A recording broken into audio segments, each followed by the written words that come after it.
But I'm glad they finally acknowledged that this is a dirty CIERRE that shovels millions of dollars into the pockets of Republican politicians. They hate this bill so much that they're all going to vote for it. They say that we shut the government down. Really? The last time I checked, Republicans are in charge around here. We heard for months about their mandate. They control the House, the Senate, and the White House. They have a duty to keep the government open, and they failed. They did not have the votes. They refused to negotiate with us because we wanted to help regular people instead of billionaires. And now they want to blame us for the consequences of their own actions? What the hell is wrong with them? Give me a frigging break. America is the richest country in the history of the world. We are blessed with an abundance of so much. There should not be an affordability crisis. Every single person in this country should be able to have a good job, a living wage, affordable food and health care, and have a shot at a better future. That's what I'm fighting for. That's what we're fighting for. That's how I want to make America great. That's the Democratic vision for what this country could be. And from a moral perspective, from a set of values, we believe it is immoral to have a system that gives so much to just a few billionaires while depriving so many of the basic things they need to live a good life. And it is clear to me after this debate that Republicans do not share those same values. And I'm going to fight like hell. We are going to fight like hell because I believe in America. We believe in America. And we believe that the hopes and the dreams of the American people will prevail. And with that, I yield back. Gentleman yields back his time. Gentlelady from Minnesota with 4 minutes remaining to close. Thank you, Mr. Speaker. And as we wrap up this debate, I want to take a moment to cut through the noise from our colleagues, from our colleagues on the left. Instead of focusing on the legislation before us, they're resorting to fear tactics and tossing out false claims about what this shutdown is really about. The CR would have kept the government open to continue and finish the appropriations process. And yet, the Democrats refused and instead chose to shut down the government. And you know, my colleague mentions values. Democrats claim that our values are different, and Democrat Wick Clark said, of course there will be families that are going to suffer, but it is one of the few leverage times we have. So if that's the values they're talking about, I don't share those values. I won't make the American people suffer, whether it be their SNAP payments, whether it be keeping air traffic controllers paid, whether it's paying our troops. Making the American people suffer is not the values that I share. And for the record, Republicans did not cause this shutdown, and we've not been on vacation. I've been splitting my time between D.C. and the district, as I mentioned before, meeting with constituents in both, meeting with federal agencies, hosting a teletown hall, and I know how hard my Republican colleagues have been working for their constituents and the American people. It was the Democrats who shut down the government when they refused to support a clean CR that would have kept the lights on and protected critical services. And now it's the Democrats who continue to shift the blame. Now, getting back to the issue at hand, let's talk about what this bill actually does. H.R. 5371 restores the funding for SNAP and WIC. It reimburses the contingency reserves to make sure that programs remain stable and reliable. Actually, President Trump moved $300 million of tariff revenue to fund WIC during the shutdown. Republicans are the ones protecting food security and not playing games with it. This bill also delivers for our farmers and ranchers and for rural development and invests in the community that feed this country and keep the economy strong. It supports our troops and federal workers. It ensures our service members and their families have the support they need, and it honors the promises we have made to those who have served. And yes, it reopens the government, restores stability, and resumes regular order. So let's be honest about what a yes vote means. A yes vote is a vote for veterans care. A yes vote is a vote for SNAP and WIC. A yes vote is a vote for $700,000 a fire engine in Ranking Member McGovern's district, and $1 million for the Navajo Nation Community Development Division in Representative Ledger Fernandez's district. A yes vote is for farmers. A yes vote is for troops, for our troops, and for federal workers. And Yes, it is for reopening the government. And a no vote? Well, that's a vote against all of that, including the development of a wastewater treatment facility in Mr. Negus's district, and $1.5 million in watershed conservation in Representative Clark's district. It's a vote against federal workers, it's a vote against health care, it's a vote against feeding hungry children, and it's a vote against common sense. Mr. Speaker, with that, I yield back the balance of my time, and I move the previous question. Question is on ordering the previous question on the resolution. Those in favor say aye. Those opposed, no. Opinion of the chair, the ayes have it. Mr. Speaker, Gentleman from Massachusetts. Hearing aid, I think. I asked for the yeas and nays. Yeas and nays are requested. Those favoring a vote by the yeas and nays will rise. Sufficient number having risen, the yeas and nays are ordered. Members will record their votes by electronic device. Pursuant to Clause 9 of Rule 20, the chair will reduce to 5 minutes the minimum time for any electronic vote on the question of adoption of the resolution. This is a 15-minute vote.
This vote, the yeas are 216, the nays are 213. The previous question is ordered.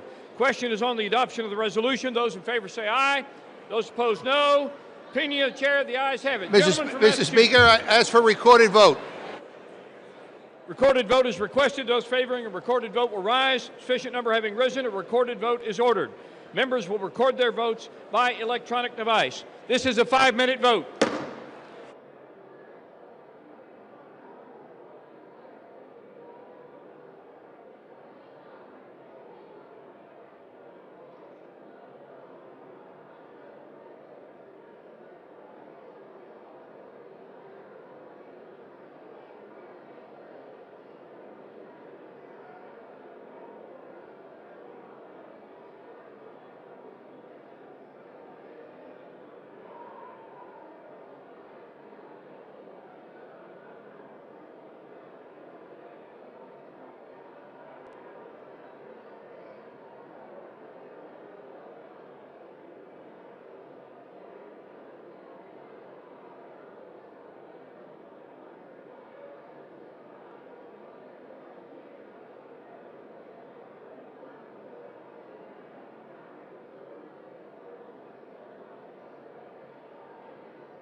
This vote, the yeas are 213, the nays are 209.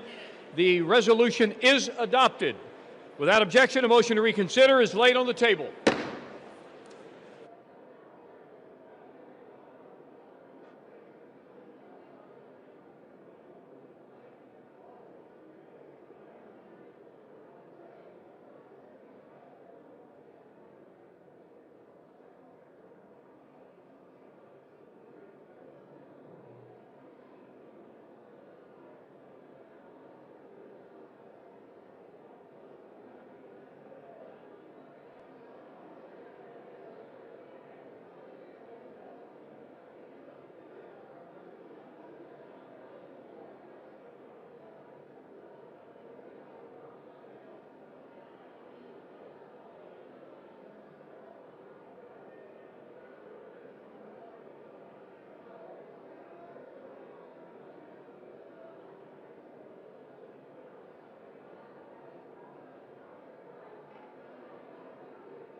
The House will come to order.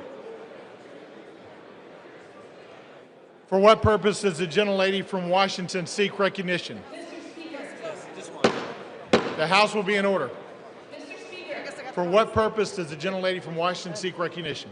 Mr. Speaker, pursuant to Clause 2A1 of Rule 9, I seek recognition to give notice of my intent to raise a question of the privileges of the House. The form of the resolution is as follows. Whereas on October 27, 2025, Representative Chuy Garcia filed nominating petitions to be on the Democratic primary ballot in March 2026. Whereas on November 5, 2025, on the last day of filing, Representative Garcia's Chief of Staff, Patty Garcia, submitted her own paperwork to enter the Democratic primary.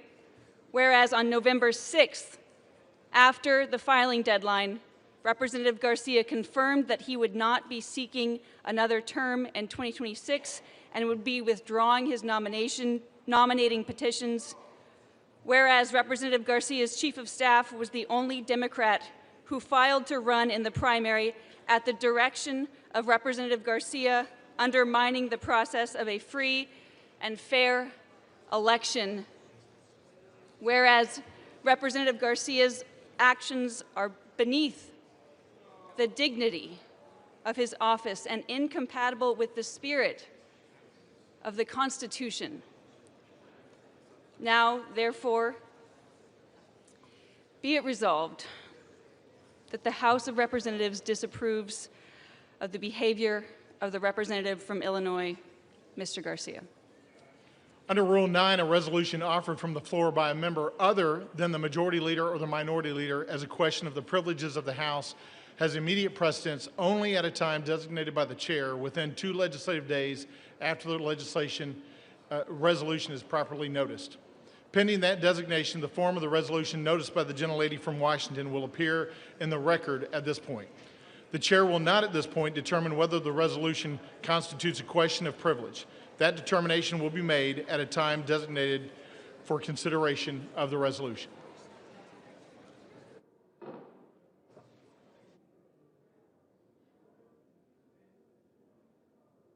The House will be in order.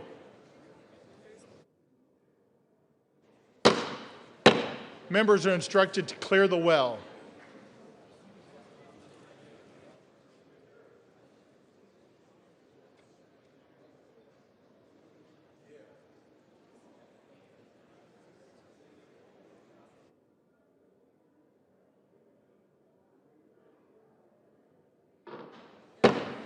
The House will be in order and members will clear the well. For what purpose does the gentleman from Illinois seek recognition? Mr. Speaker, pursuant to House Resolution, I'm sorry? Who did?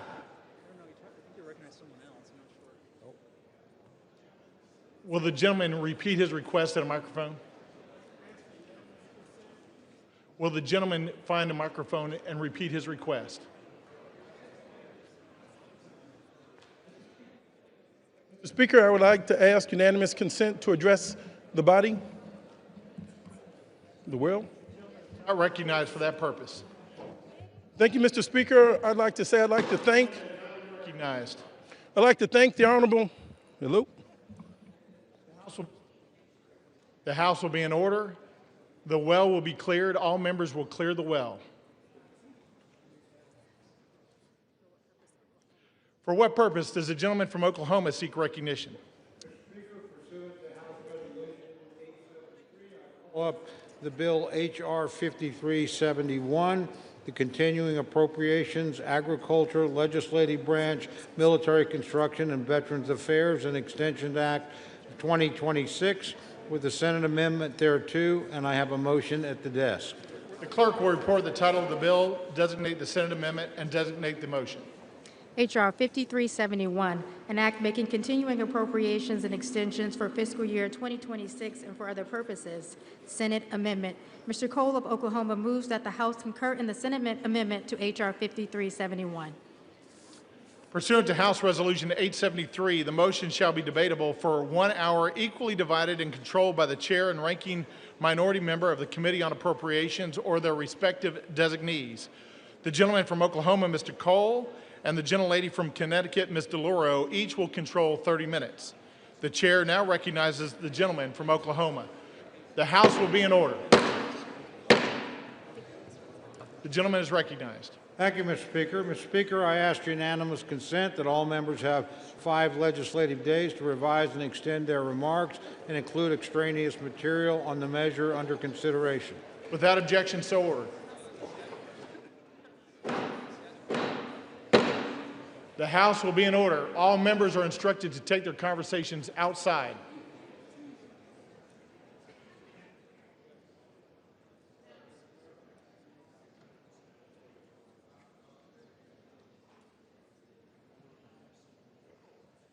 The gentleman from Oklahoma is recognized. Thank you, Mr. Speaker. Mr. Speaker, I yield myself such time as I may consume.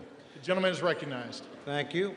I rise today in support of the Continuing Appropriations, Agriculture, Legislative Branch, Military Construction and Veterans Affairs, and Extension Act of 2026. History reminds us, Mr. Speaker, that shutdowns never change the outcome. The only cost is paid by the American people. Over the last 43 days, the facts did not shift, the votes required did not shift, the path forward did not change. The only thing that did move was the level of pain Democrats inflicted on the nation. For 6 long weeks, Americans have paid the price for a shutdown they neither caused nor deserved.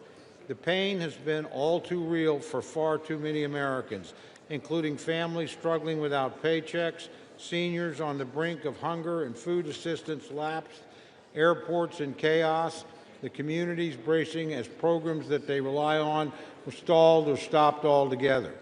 And with yesterday being Veterans Day, we especially reflect on the impact of this shutdown on those who served our nation, past and present. Our military families were left wondering if they would be paid. Thanks to President Trump, they were. Yet this is not how the greatest nation in the world should function. Today, that changes. The legislation before us reopens the government, restores critical services, and puts an end to the needless hardship Democrats have inflicted on the country. This bill supports our troops, it pays federal workers, it fully funds SNAP benefits until September 30th of next year, it compensates our air traffic controllers right before a busy holiday season. In fact, it takes a holistic approach in ensuring federal services and programs are operational. In the simplest terms, we're putting the government back to work for our people. The bill is fundamentally the same responsible approach House Republicans offered on September 19th, but with an important addition: 3 full-year appropriations bills for FY26.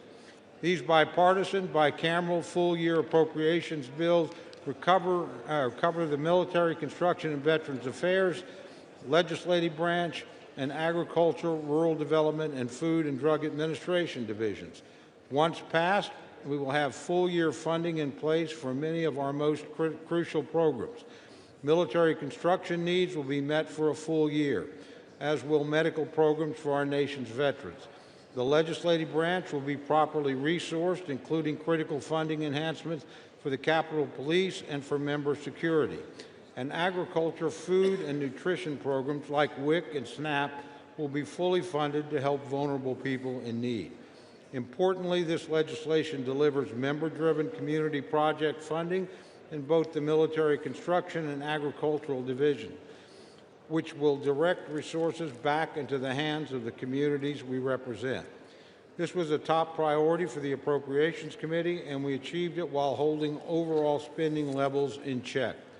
It's responsible appropriations progress like this that causes me to reflect on an important message to our friends in the Democratic leadership. My sincere apologies to Minority Leaders Jeffries and Schumer, but after today, you will no longer get to hold the government hostage, and you will not get to force a rushed, pork-filled Christmas omnibus at the end of the year. Republicans have actively restored a responsible line-by-line process. Over the next few months, we will continue this work and efforts through regular order. This Article I advancement is an accomplishment that every member of this chamber can be proud of, regardless of party. Yet some still need to decide what they stand for today. So to my colleagues on the other side of the aisle, do you want the leverage or do you want to legislate? Do you treat Americans as collateral damage or as constituents? And do you answer to your caucus or your country? For Republicans, the answer has been clear for the last 43 days. We have and we will continue to put Americans first. Democrats can join us. They have an opportunity to make the responsible choice to reopen our government and pass 3 official full-year appropriations bills. 8 Senate Democrats saw reason and did exactly that. I hope House Democrats do the same. True courage is taking responsible action for the nation, even when politics makes it inconvenient. Let's reopen the government and get back to work. With that, Mr. Speaker, I reserve the balance of my time. The gentleman from Oklahoma reserves. The gentlelady from Connecticut is recognized. Thank you, Mr. Speaker. The House is not in order. Thank you. House will be in order. Thank you very much, Mr. Speaker. I yield myself 7 minutes. The gentlelady is recognized. I rise in opposition to this bill that does nothing, not one thing, to address the Republican health care crisis amid a cost of living crisis. More than 20 million Americans will have to pay double, even triple their monthly insurance premiums in just a matter of weeks. And this bill leaves families without even a glimmer of hope that their costs might go down. Energy prices are up, grocery prices are up, housing costs are up. When 2/3 of American workers are living paycheck to paycheck, you can understand why the most important issue on their minds is affordability. What does President Trump say? And I quote, affordability is a con job, end quote. How out of touch can you be? Mr. President, start to listen to the American people, not your millionaire, billionaire friends. President Trump and my Republican colleagues refuse to address this issue. They continue to avoid it. They were so intent on avoiding it that they shut down the government instead of dealing with it. Speaker Johnson has indicated that he will not deal with it. He has shown no interest in holding a vote on extending the health care subsidies, which would prevent monthly costs from soaring. Republicans have tried to say they will deal with this problem their own way, but they have no plan. They are trying to repeal the Affordable Care Act, as they have been trying to do unsuccessfully for 15 years. However, they are poised to succeed, which is why it is so important for this continuing resolution to fail. President Trump and Republicans, their plan is to drive up prices for everybody, compounding the cost of living crisis. More than 2 million Americans are expected to lose their health insurance next year because it has simply become too expensive. There are more than 50 pages of health care provisions in this bill. Not one of them stops costs from skyrocketing at the beginning of next year. Not one of them offers relief to American families being squeezed tighter and tighter by the Republican crisis. There is one group of people, however, who will receive some relief thanks to this bill. United States senators who may have participated in an insurrection, snuck into this bill at the 11th hour by Senate Republicans, is a provision to pay out at least $1 million each to 8 United States senators implicated in the January 6th insurrection. Understand, this is a corrupt precedent. This is where members can profit from their own votes. It's the fleecing of the American people, which they get and understand. At the same time, this bill excludes a provision that will order a plaque to be hung that honors the police officers who put their lives on the line to defend our democracy from that same insurrection. What a contrast. It is yet another instance of this administration's shameless corruption that is financially ruining American families. While there is $230 million for the president to pay himself from the Department of Justice, $8 million for some of his closest Senate allies, $200 million for a pair of private jets for the Department of Homeland Security Secretary, $40 billion to Argentina, the American people are left with nothing but higher costs. This bill also fails to fully cover the Toxic Exposure Fund, which was created to support veterans exposed to burn pits and Agent Orange. We made a promise to stand by the men and women who served our country in uniform. This bill does not live up to that promise. You know, Republicans need to stop taking photographs with veterans and then vote against their health care. Those who lead in the appropriations process here believe in the constitutional power of the purse. And over the past month, President Trump has been firing federal workers en masse. And when his administration has failed there, they have made life so miserable for federal workers that they had no choice but to leave. Federal workers should be, and I quote, traumatically affected. Those are the words of the Office of Management and Budget Director Russ Vought, an unelected bureaucrat. The federal workforce has dwindled by 200,000 since January, jeopardizing the public services that so many people rely on. Spare us your false concern.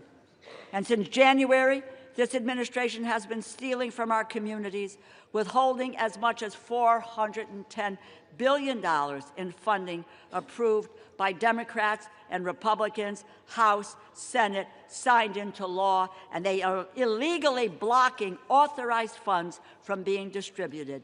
Even now, as we debate this bill, the Trump administration is arguing to the Supreme Court that they should be allowed to withhold food stamp funding that Congress lawfully approved. They were ordered by 3 separate courts to distribute food assistance and are still fighting to withhold it. It is not connected to opening this government. They have the money. They have it now for food stamps. They just refuse to use it. Imagine using food as a political weapon, unspeakable and immoral.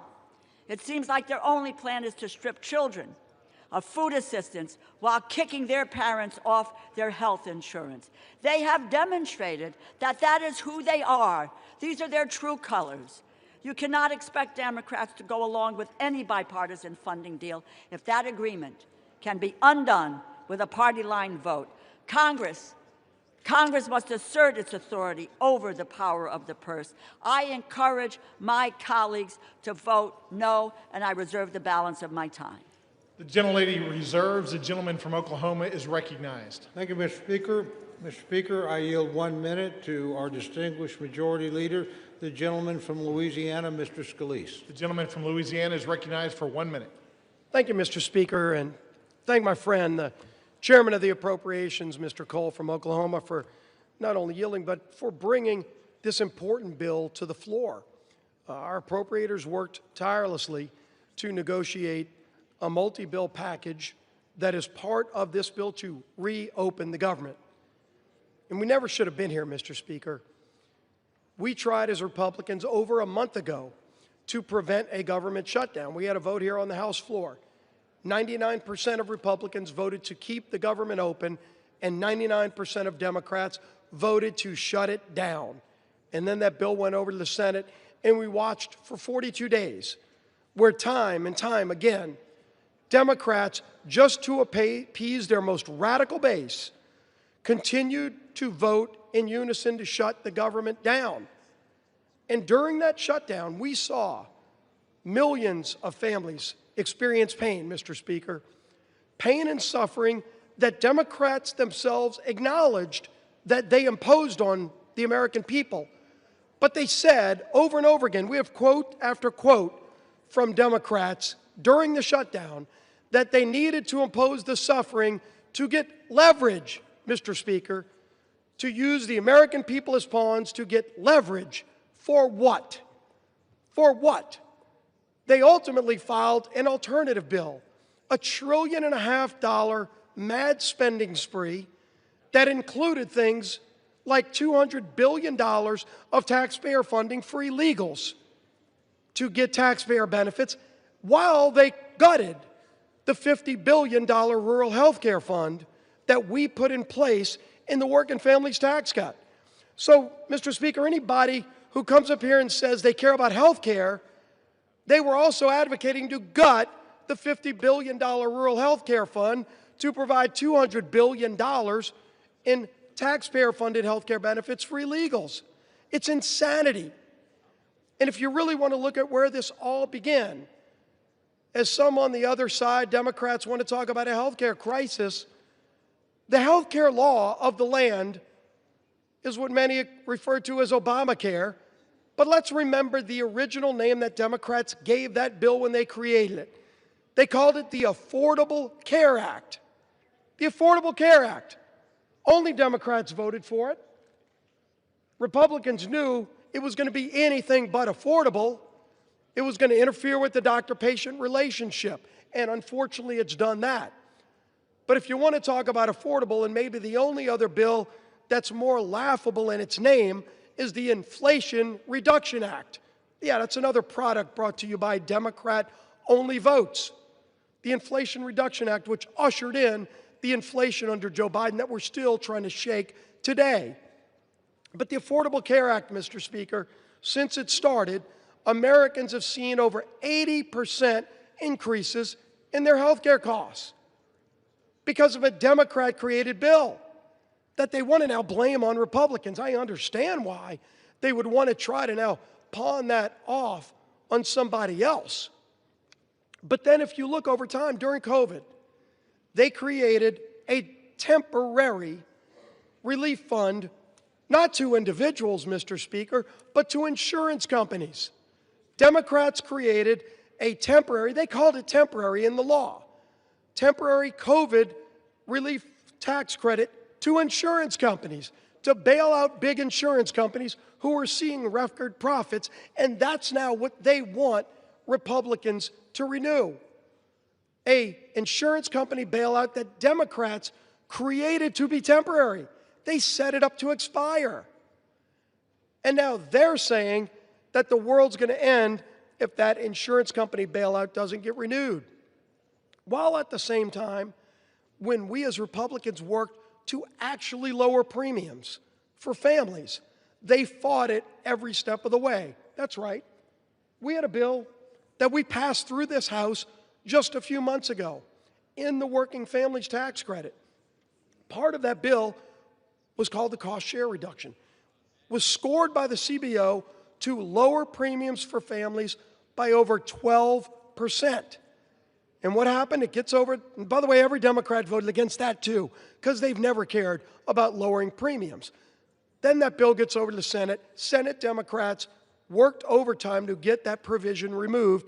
And if you go look at Senate Democrat Budget Committee website, they still brag that they removed that provision that would have lowered premiums for families. So, absolutely, Republicans have worked and will continue, by the way, to work to lower premiums for families, but make no mistake, the high premiums that everybody faces today are a result of the inaptly named Affordable Care Act and the many failures associated with it. But this bill today is about ending the misery Democrats created on families. That is just about funding the government, not about solving other problems that we should be working to solve, but about getting the government back open while not holding the American people hostage. And that, Mr. Speaker, is what has disgusted the American people most during this shutdown.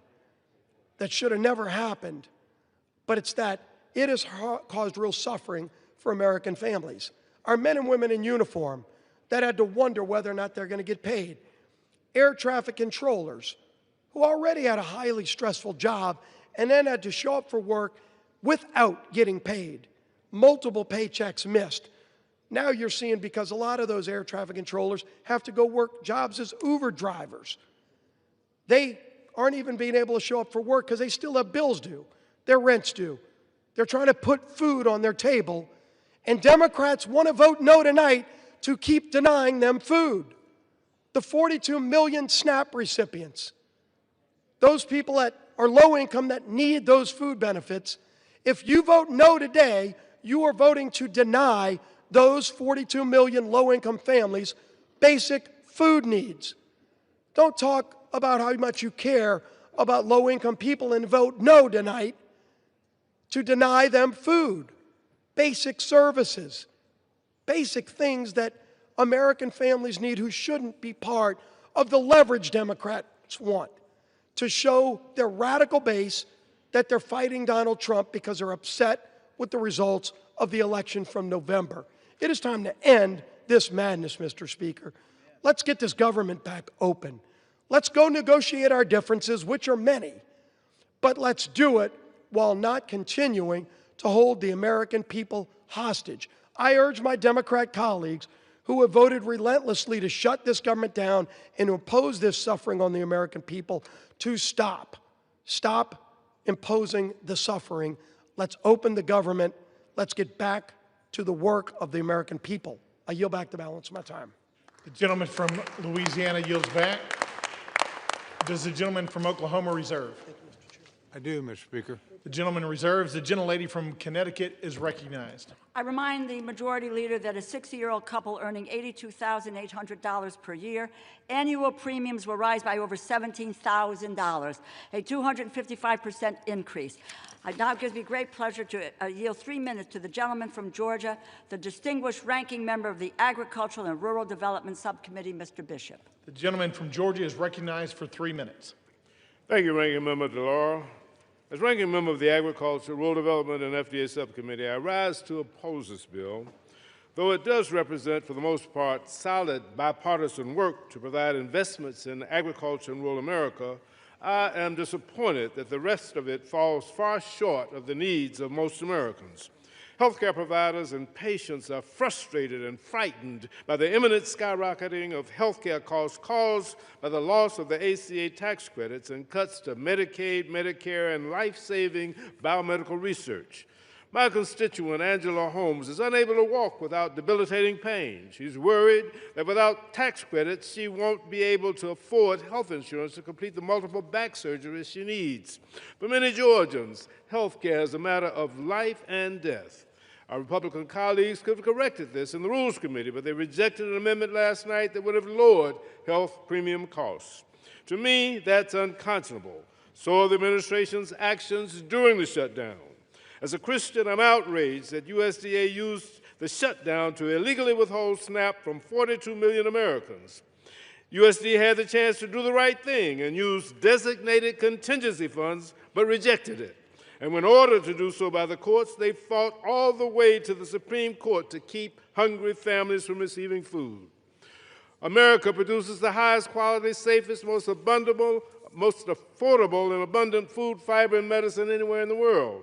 To that end, this bill provides many welcome investments. It fully funds SNAP and WIC, replenishes the SNAP and WIC contingency funds, and fully funds cash value vouchers for fruits and vegetables for women and children. It also helps rural America by providing $1 billion in single-family direct home loans, $120 million over the House level, and funding water and wastewater programs at $446 million, both issues that Democrats tried to address in full committee. The bill provides $1.8 billion for the Agricultural Research Service, $1.6 billion for NIFA, protecting farmers, small businesses, and families against President Trump's budget request to eliminate land-grant university research and extension activities across the country. I'm pleased to see that the bill language requires USDA to notify Congress before canceling grants over $1 million. The agricultural portion of this bill does make positive steps in the right direction. The bill discards many of the harmful policy riders, which in the House bill, yet it does not go far enough to negate House language falsely questioning the safety of mifepristone and encouraging FDA to explore liability protections for certain infant formula manufacturers, over which the agency has absolutely no jurisdiction. And while the overall funding package may reopen the government for a month or two, this bill does not address the breach of trust this administration has demonstrated since January. They fail to follow the law, and we cannot trust that they will even execute this bill if we vote on it today. The gentleman's time has expired. They have 15 seconds. 15 seconds. The gentleman is recognized for an additional 15 seconds.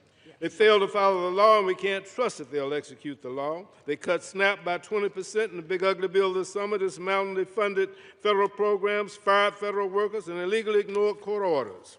This bill fails to address the health care crisis, and bipartisan outrage has erupted over language in the bill to pay millions of dollars of taxpayer dollars to a handful of senators whose phone records were subpoenaed in relation to the January 6th investigation. It's a bad bill. The gentleman's time has expired. The gentleman yields back. Does the gentlelady from Connecticut reserve? The gentlelady reserves. The gentleman from Oklahoma is recognized. Thank you, Mr. Speaker. Mr. Speaker, I recognize yield 2 minutes to my very good friend, distinguished gentleman from Texas and distinguished chairman of the Military Construction and Veterans Subcommittee of the Appropriations Committee, Mr. Carter. The gentleman from Texas is recognized for 2 minutes. Thank you, Mr. Speaker, and I want to thank my longtime friend, colleague, and the chairman of the Appropriations Committee, Mr. Cole, for yielding me the time. I rise in support of H.R. 5371 and look forward to reopening the government The shutdown has gone on long enough, and it's time to end it. Yesterday was Veterans Day, and it's a timely reminder of the commitment our armed forces personnel have made and the responsibility that we have to take care of those who serve our nation. Military Construction and Veteran Affairs component of the legislation meets that goal. The legislation includes $133.3 billion for the Department of Veterans Affairs, including $113.8 billion for discretionary funding for the VA medical care. It includes critical funding for Medicare, medical health services, telehealth services, veterans homelessness programs, medical research programs, and rural health initiatives. It invests in information technology, including robust investments in VA electronic health record modernization. Fully funds all mandatory veterans benefits, including veterans disability compensation programs, education benefits, and vocational rehabilitation and employment training. Nearly $20 billion for the Department of Defense military construction programs. This amount funds nearly 300 projects at military bases around Yield the the world. gentleman an additional 15 seconds, Mr. Speaker. The gentleman has an additional 15 seconds. It includes $3 billion to improve and maintain housing for service members, provides requested resources for the American Battle Monuments, Armed Forces Retirement Home, and operations of Arlington Cemetery. I want to thank Mr. Cole for his endless work to get us to this point. The gentleman's and time I has urge my expired. colleagues to join me in supporting the bill. And I yield back. The gentleman yields back. Does the gentleman from Oklahoma reserve? The gentleman reserves. The gentlelady from Connecticut is recognized. Mr. Speaker, I yield 3 minutes to the gentlewoman from Florida, the distinguished ranking member of the Military Construction and Veterans Affairs Subcommittee, Ms. Wasserman Schultz. The gentlelady from Florida is recognized for 3 minutes. Thank you, Mr. Speaker, and I thank the gentlewoman for yielding. I rise to oppose this slush fund for senators bill that will force health care costs to explode for millions of Americans. In fact, this legislation guarantees only 2 things. Republican senators suspected of helping Trump try to steal an election will get a whole lot richer, and life will get more expensive for everyone else. That's because this bill adds rocket fuel to Republicans' larger assault on Americans' access to quality, affordable health care. Remember, Mr. Speaker, Republicans already slashed $1 trillion from Medicaid, $500 billion from Medicare, and let Trump steal billions in medical research. But with this bill, Republicans dump massive health care price hikes on struggling Americans. Millions will be priced out of any coverage at all, which will drive coverage costs up and health services down for all of us. It's a health budget nightmare for America's families and a slush fund lottery win for 8 Republican senators. Because the one thing that we can all agree on, unless you're Jeffrey Epstein's best friend in the White House, is that the cost of living is out of control. Rent, home insurance, and electric bills are all soaring. The cost of beef, coffee, and vegetables just keep climbing. People are really struggling to get by. Yet Donald Trump continues to block SNAP benefits to 42 million struggling seniors, patients, and veterans. How anyone could swipe food from the plates of nearly 20 million children like that is simply disgusting, but that same moral bankruptcy is embedded in this bill. This bill unleashes huge health insurance hikes on 203,000 people in my district alone, and 82,000 people will lose coverage altogether due to the impact of the big ugly law and soaring ACA prices. Worse, this bill also reneges on our commitment to veterans. As the ranking member of the Military Construction and Veterans Affairs Appropriations Subcommittee, I take our promises to veterans personally and seriously. Just this summer, I secured bipartisan support for my amendment to restore $51.7 billion in advance funding for the Toxic Exposures Fund. This is funding, mind you, that President Trump sought in his budget. Yet as Republicans slipped a slush fund for senators into this bill, they gutted a critical funding protection for veterans. Just so we're all clear, average Americans will see their kitchen table budget blow up from the health coverage price hikes, and veterans will see their future health care funding for toxic exposures put in jeopardy. Also, billionaires can keep getting huge tax breaks. It's hard to pick between the worst moral outrages behind this bill. Was it covering up for Epstein's best friend for nearly 2 months, just so Republicans could vacation and avoid negotiating a better health care plan for our struggling families? Or is it the slush fund that personally enriches Republican senators and will haunt everyone who votes for this bill? Well, House Democrats will oppose this partisan spending bill that guts America's health care, and we'll keep fighting to extend health care tax credits. Donald Trump and Republicans broke their promise to lower costs, and this bill certainly cements that betrayal. But Democrats will stand by our promise to lower costs, and we'll make sure every American knows Republicans are responsible for this devastating health care crisis. Gentlelady's time has expired. Back. The gentlelady yields back. The gentlelady from Connecticut reserves. The gentleman from Oklahoma is recognized. Thank you very much, Mr. Speaker. Mr. Speaker, I yield 2 minutes to my very good friend, distinguished chairman of the Agriculture Subcommittee of the Committee on Appropriation, Dr. Harris of Maryland.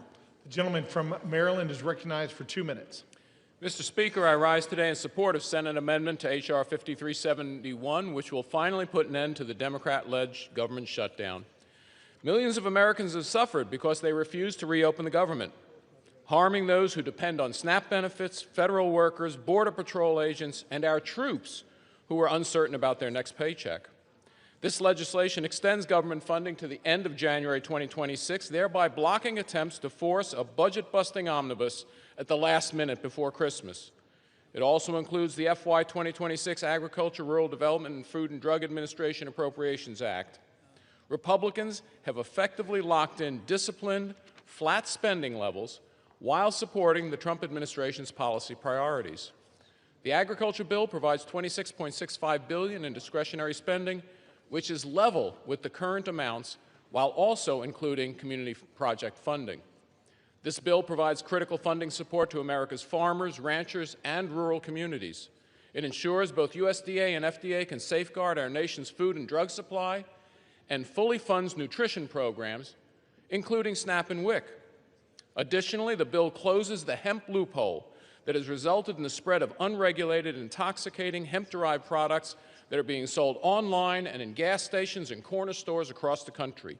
Many of these products are accessible and attractive to children, resulting in thousands of calls to U.S. poison control centers, with more than 30% involving children aged 5 years and younger. This provision is supported by 39 states' attorney general and over 81 national and state public health, medical, law enforcement, and other organizations. It's beyond disappointing that our colleagues on the other side of the aisle will soon be voting to continue the chaos and uncertainty of a government shutdown. But this is what responsible Republican government looks like. We stared down the radical Democrats' outrageous budget-busting demands and held the line for hardworking American taxpayers. I want to thank Appropriations Chairman Cole for his leadership, strongly encourage my colleagues to support this legislation. Mr. Chair, I yield back time. The gentleman from Maryland yields back. Does the gentleman from Oklahoma reserve? The gentleman reserves. The gentlelady from Connecticut is recognized. Mr. Speaker, I yield 3 minutes to the gentleman from New York, the distinguished ranking member of the Legislative Branch Subcommittee, Mr. Espaillat. The gentleman from New York is recognized for 3 minutes. Thank you, Mr. Speaker. I rise today in strong opposition to the Senate's amendment to H.R. 5371 because once again, the Senate has put other interests ahead of those of the American people. Today's backroom deal does nothing to stop 20 million Americans that will see their health care premiums double or triple. And it does absolutely nothing to stop provisions in the reconciliation package that will strip 15 million people of the Medicaid coverage. These cuts will have a resounding impact for individuals and the healthcare industry and economy as a whole. Safety net hospitals like Montefiore in my district and federally funded clinics like Borinque in East Harlem face having to eliminate services or completely close. Families, seniors, and children who go to these clinics and hospitals cannot afford to lose health care coverage. On top of that, Mr. Speaker, the legislative branch bill, which was done unilaterally, not with the consultation of both sides, it was done on its own, in the Senate, in the dark, in cahoots with a bunch of people, includes a provision that will line the pockets of 8 senators that we know of by allowing them to sue the government for millions of dollars if the Department of Justice subpoenas their phone records or seeks a lawful non-disclosure order. While families in my district are stretching every single dollar just to pay for food and rent, senators want a personal payout if law enforcement dares to hold them accountable. At every turn of this shutdown and fight for health care access, Republicans and the Trump administration have tried to inflict suffering as much as possible. For weeks, the administration held food stamps hostage. And even when some states comply with a court ruling to release full benefits, the president demanded that they be clawed back. Even when governors stepped up and said, we don't want people to go hungry, they ran to court, Mr. Speaker, to take $6.20 away from poor people. Who does that?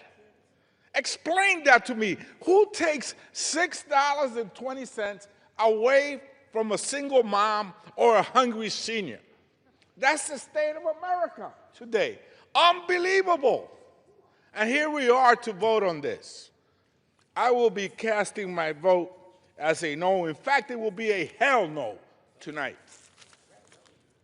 The gentleman from New York yields back. The gentlelady from Connecticut reserves. The gentleman from Oklahoma is recognized. Thank you, Mr. Speaker. Mr. Speaker, I yield 2 minutes to my very good friend, the distinguished gentlelady from Michigan and chairman of the House Republican Conference, Ms. McClain.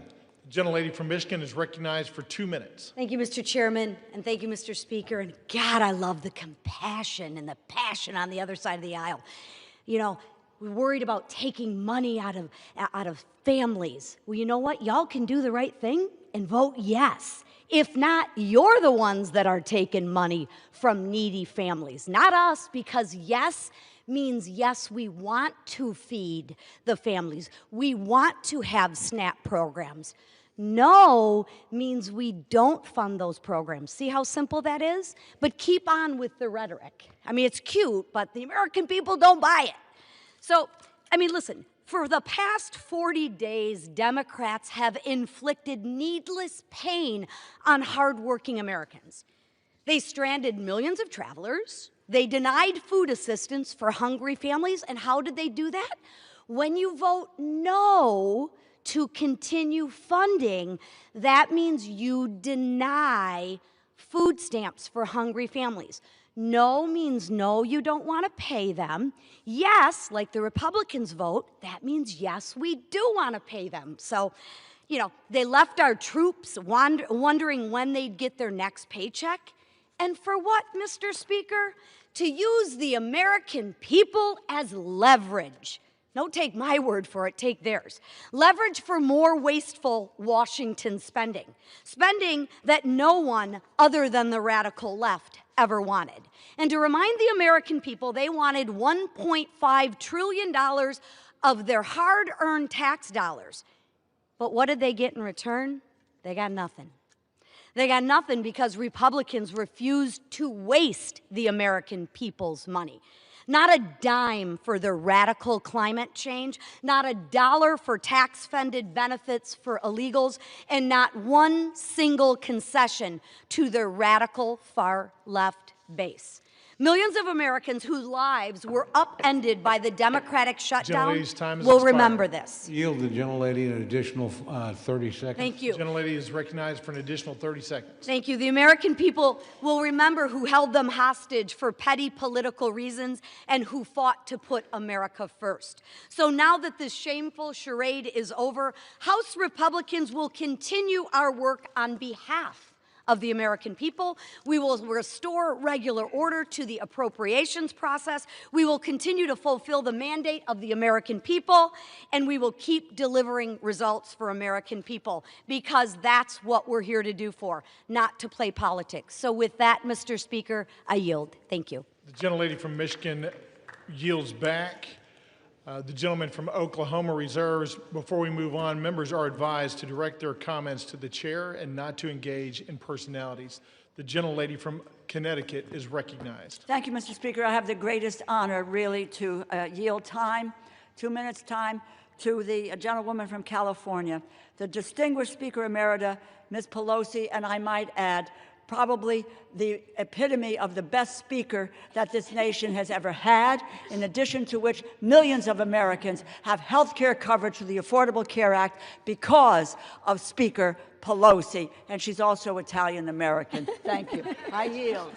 And a grandmother. The gentlelady from California is recognized. Thank you, Mr. Speaker. I thank the gentlewoman for yielding, Madam Chair, and once and future Chair of the Appropriations Committee, and thank her for her leadership and her kind words. I take heed, Mr. Speaker, of your comment to address my remarks to you and not to your colleagues. So I can say to you, and perhaps you can tell them, either they don't know what they're talking about or they don't care about meeting the needs of the American people.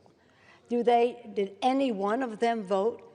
Did any one of them vote to eliminate a need for a pre-existing condition in health care? Not one of them. Did any one of them vote to say if your children get to be 26, until they're 26 years old, they have access to your policy? Not one of them. Did any of them vote to eliminate, bring a woman as being a pre-existing medical condition? Not one of them. The list goes on and on. Did any one of them vote for the Affordable Care Act, which, Mr. Speaker, you can tell them, was paid for?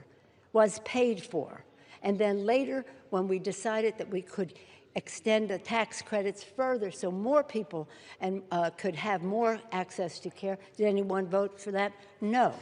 So all they have done is try to eliminate access to health care in our country. The public is catching on to them. You might tell them if a woman is born with a child that has a heart condition, she's out of luck with what they are proposing. If a father gets a stroke, forget about it. If you have a sibling with a disability, they don't care. And if your wife has breast cancer, you've got big bills to pay because they want to take away health care, whether it's Medicaid to tens of millions of people, $500 billion from Medicare for seniors and people with disabilities, millions of dollars added to the cost for families for access to the Affordable Care Act. The list goes on and on. Either they don't know or they don't care. I'll say one more thing as a grandmother and mother. How about the President of the United States on Halloween night having a Halloween party? And saying to the Supreme Court, please don't make me feed the children or the poor people in our country. Going to the Supreme Court for that means cruelty is not even comes close to the word that is needed for that kind of behavior. The worst president for children America has ever seen. I yield back. The gentlelady from California yields back. The gentlelady from Connecticut reserves. The gentleman from Oklahoma is recognized. Thank you, Mr. Speaker. Mr. Speaker, I yield 2 minutes to my very good friend, distinguished gentleman from West Virginia and member of the Legislative Branch Subcommittee and Committee of Appropriations, Mr. Moore. The gentleman from West Virginia is recognized for 2 minutes. Thank you, Mr. Speaker. I rise today to support the Senate amendment to H.R. 5371, which includes full funding for the legislative branch. I'm honored to serve as the Vice Chairman of the Legislative Branch Subcommittee, and I'm grateful to Chairman Valadao for his leadership on that committee. It has been a long road to bring this bill to the floor, a road that was made significantly longer by totally unnecessary Schumer shutdown that we've been living in. The bill before us not only reopens the entire government, but ensures that the House and its supporting agencies remain working for the American people. The bill invests in safety and security. It increases funding for the Capitol Police, provides support for security programs through the House Sergeant at Arms, and is tough on foreign adversaries, including language I wrote, preventing the purchase of technology tied to the Chinese Communist Party. I want to thank Chairman Cole for his leadership and Ranking Member Espaillat and our subcommittee members and their staff and our staff and their work. And I urge my colleagues to vote yes. I yield back. The gentleman from West Virginia yields back. The gentleman from Oklahoma reserves. The gentlelady from Connecticut is recognized. Mr. Speaker, I yield 1 minute to the gentlewoman from Ohio, the distinguished ranking member of the Energy and Water Subcommittee, Ms. Kaptur. The gentlelady from Ohio is recognized for 1 minute. I thank the ranking member for yielding, Congresswoman DeLauro. Congress today should vote for affordable health insurance for Americans and reduce its rising costs. Instead, in the dead of night, 8 Senate Republicans slipped into this bill a payola for themselves, literally raking millions of dollars to themselves. This payola, it's called corruption. Corruption. Millions of taxpayer dollars now are slated for Senators Graham, Hagerty, Hawley, Sullivan, Tuberville, Johnson, Loomis, and Blackburn. Each is teed up to personally rake in a minimum of $500,000 up to $1.5 million.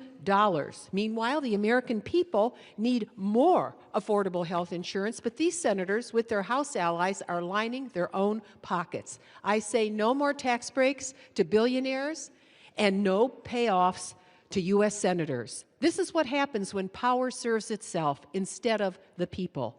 This isn't leadership, it's corruption disguised as legislation. Will the gentleman yield me 10 seconds? The gentlewoman's time has expired. No?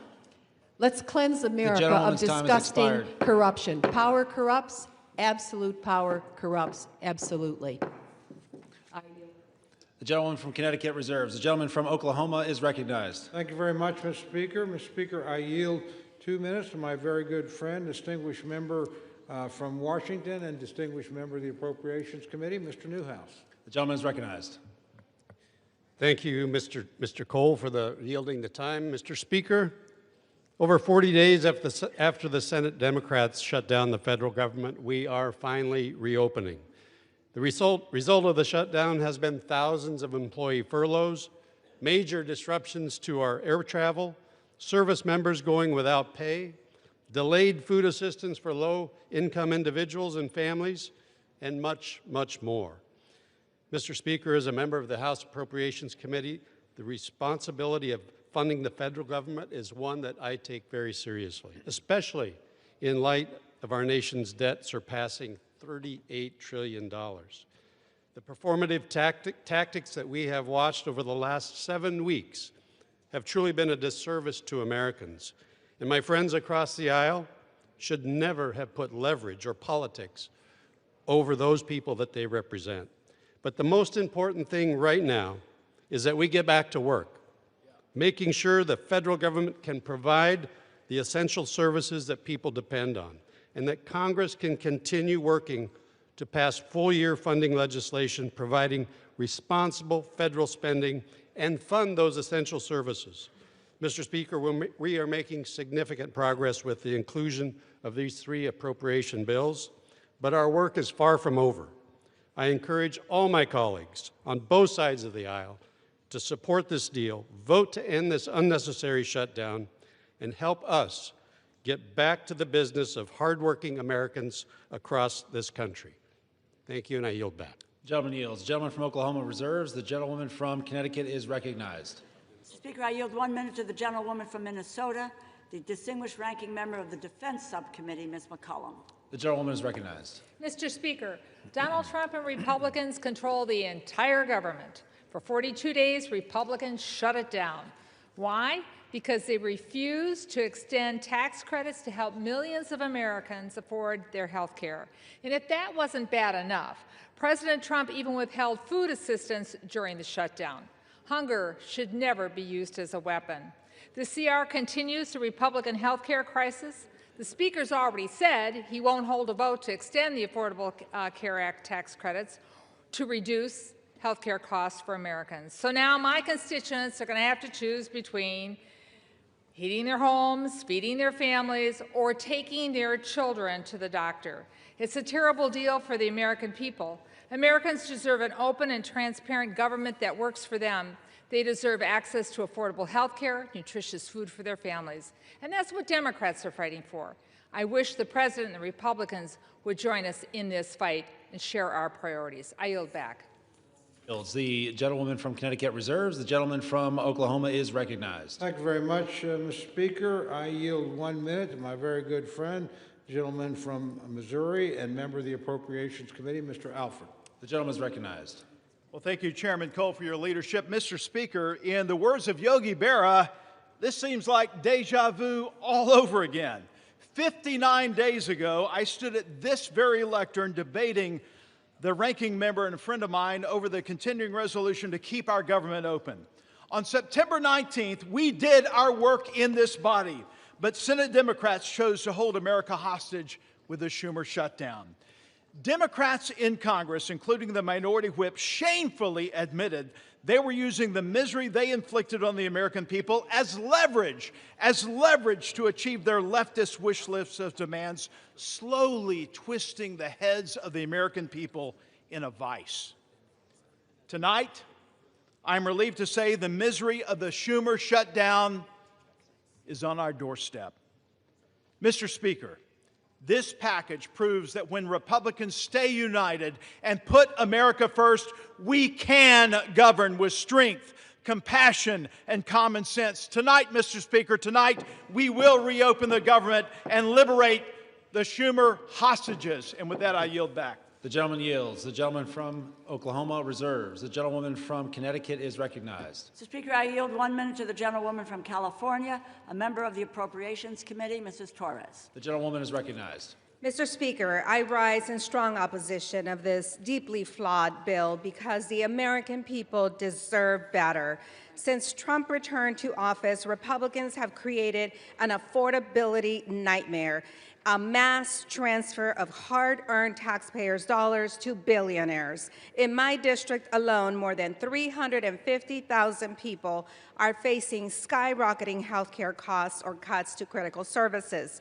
Republicans shut down the government instead of finding bipartisan solutions to keep care affordable and took a 7-week paid hiatus, during doubling health care costs for working families, cutting off food assistance right before Thanksgiving, and letting Trump spend his holidays pardoning insurrectionists, enriching billionaires, cozying up to dictators, and building himself a new ballroom, all while taking food away from families in need. And now Senate Republicans want to reward themselves with a taxpayer-funded handout. Shameful, shameful, shameful. House Republicans should be here doing their jobs, not making life harder for working families. I urge a no vote. Members are advised to direct their comments to the chair and not to engage in personalities toward the president. The gentlewoman from Connecticut reserves. The gentleman from Oklahoma is recognized. Thank you, Mr. Speaker. Mr. Speaker, I yield 1 minute to my very good friend, distinguished gentleman from Texas and chairman of the House Budget Committee, Mr. Arrington. The gentleman is recognized. Mr. Speaker, the Democrats rejecting a clean CR, shutting the government down, creating all the havoc, the pain and suffering for our fellow Americans is so obviously disingenuous. They never vote against clean CRs. Never. For 4 years under Biden, you all didn't reject one clean CR. Chuck Schumer, in 44 years, never rejected a clean CR. So, Mr. Speaker, what's it about? They say policy. They put forward a proposal, Mr. Chairman. They said it's about health care for illegals. They repeal work requirements for able-bodied adults. That's an 80-20 issue in this country. They put forward a spending bill of $1.5 trillion. That's twice the discretionary budget. Mr. Chairman, they'd be spending more money than we've ever spent outside of COVID. That's their counter-proposal. It's not only disingenuous, it's unserious. So what's it about? It's about politics. It's about resisting and fighting and undermining Donald Trump. But here's the deal. They're not fighting and resisting Donald Trump. They're undermining the will of the American people that gave Trump the presidency. Yield the gentleman an additional 15 seconds. The gentleman is recognized. They undermine the will of the people who overwhelmingly elected President Trump and gave him the mandate of the America First agenda. So you're not resisting us. You're posturing and placating the radical left. And you are holding back what the American people wanted, and that was a new direction for this country. I yield back. Members are reminded to please direct their comments only to the chair. The gentleman from Oklahoma reserves. The gentlewoman from Connecticut is recognized. Mr. Speaker, I yield 1 minute to the gentleman from New Jersey, the distinguished ranking member of the Energy and Commerce Committee, Mr. Pallone. The gentleman is recognized. Thank you, Mr. Speaker. I want my colleagues to understand that when the Affordable Care Act was adopted, it was adopted for middle-class people who could not afford health insurance. They had no other option. They had nowhere to go. You just would end up without health insurance. I have constituents coming to me now crying because their insurance is going from $500 a month to $1,500 a month.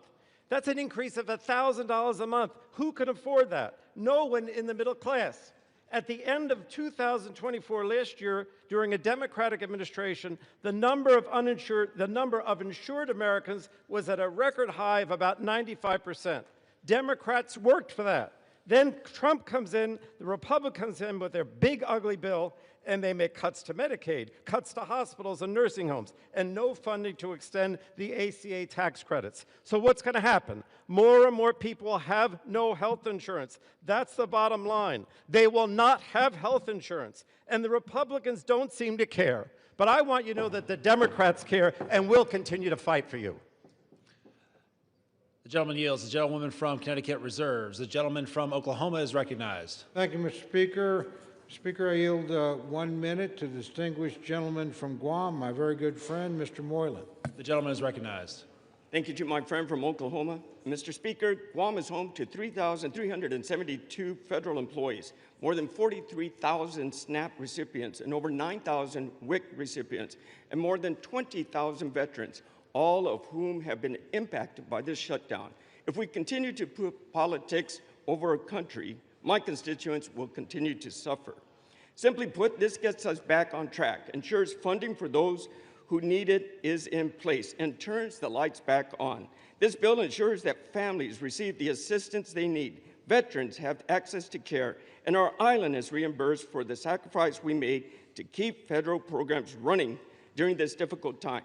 I urge my colleagues to support this bill and to deliver for American people. The time for deliberation is when the government is open and people have the assistance they need. I reserve. The gentleman yields. The gentleman from Oklahoma reserves. The gentlewoman from Connecticut is recognized. Mr. Speaker, I yield 1 minute to the gentleman from Massachusetts, the distinguished ranking member of the Ways and Means Committee, Mr. Neal. The gentleman is recognized. Thank the gentlelady. Mr. Speaker, the destruction that is taking place in America's healthcare system during these 10 months is unbelievable. They've eviscerated the National Institutes of Health. They've cut back on the Centers for Disease Control, billions of dollars from Medicaid for a tax cut for the wealthy. Where do you see what's coming to America's hospitals after the next election? It's so contrived they waited until after the election to implement it. 24 million people are likely to lose health insurance if we don't implement these tax credits as suggested. The emergency room is going to be back in full force now because this is where people will go for their health care. All of this is taking place to justify a tax cut for people at the very top. And here's the real kicker. Our Republican colleagues of fiscal probity borrowed the money for the tax cuts. In 2017, it's $2.4 trillion. In the last tax bill, almost $4 trillion is borrowed for a tax cut for wealthy people. Whatever happened to the fiscal soundness that the Republican Party used to lecture everybody on? And I yield back the balance of my time. The gentleman yields. The gentlewoman from Connecticut reserves. The gentleman from Oklahoma is recognized. Thank you very much, Mr. Speaker. Mr. Speaker, I yield 1 minute to my very good friend, the distinguished gentleman from Pennsylvania, Mr. Muser. The gentleman is recognized. I thank Chairman Cole for his leadership. Mr. Speaker, if this were a library, we would have the fiction side over there and the nonfiction side over here. The only thing that's not fiction, however, is their consistent criticism of the health care system known as Obamacare that they created. That's what this fight seems to be about. And that's the one end of things that is truthful. Today, Mr. Speaker, after 6 weeks of no pain, or excuse me, lots of pain and no gain, they're going to vote again to keep the government closed. They're going to vote again. They're whipping their votes so they would not be paying federal workers, they won't be funding essential programs like SNAP, and undo the chaos at our airports. Okay, I spent the last 43 days in my district talking with these groups, talking with SNAP, talking with Head Start, seeing their pain, realizing it, understanding it. Some of my colleagues did the same, but shockingly, They're still going to vote to keep the government closed and keep this funding from being delivered. It's time to fix the damage the Democrats have caused. With this vote tonight, Republicans will restore SNAP payments. We'll get TSA and air traffic control. Yield the gentleman an additional 15 workers. seconds. And you know what, Thank you, Chairman. And you know what, Mr. Speaker? Yesterday was Veterans Day. Veterans didn't fight for the red. They didn't fight for the blue. They fought for the red, white, and blue. Maybe tonight we can follow their example. I yield back. The gentleman yields. The gentleman from Oklahoma reserves. The gentlewoman from Connecticut is recognized. Mr. Speaker, I yield 1 minute to the gentlewoman from Washington, Ms. Del Bene. The gentlewoman is recognized. Thank you, Mr. Speaker. This bill fails to address the fundamental needs of families across our country. Americans have made it crystal clear that affordability is their #1 concern.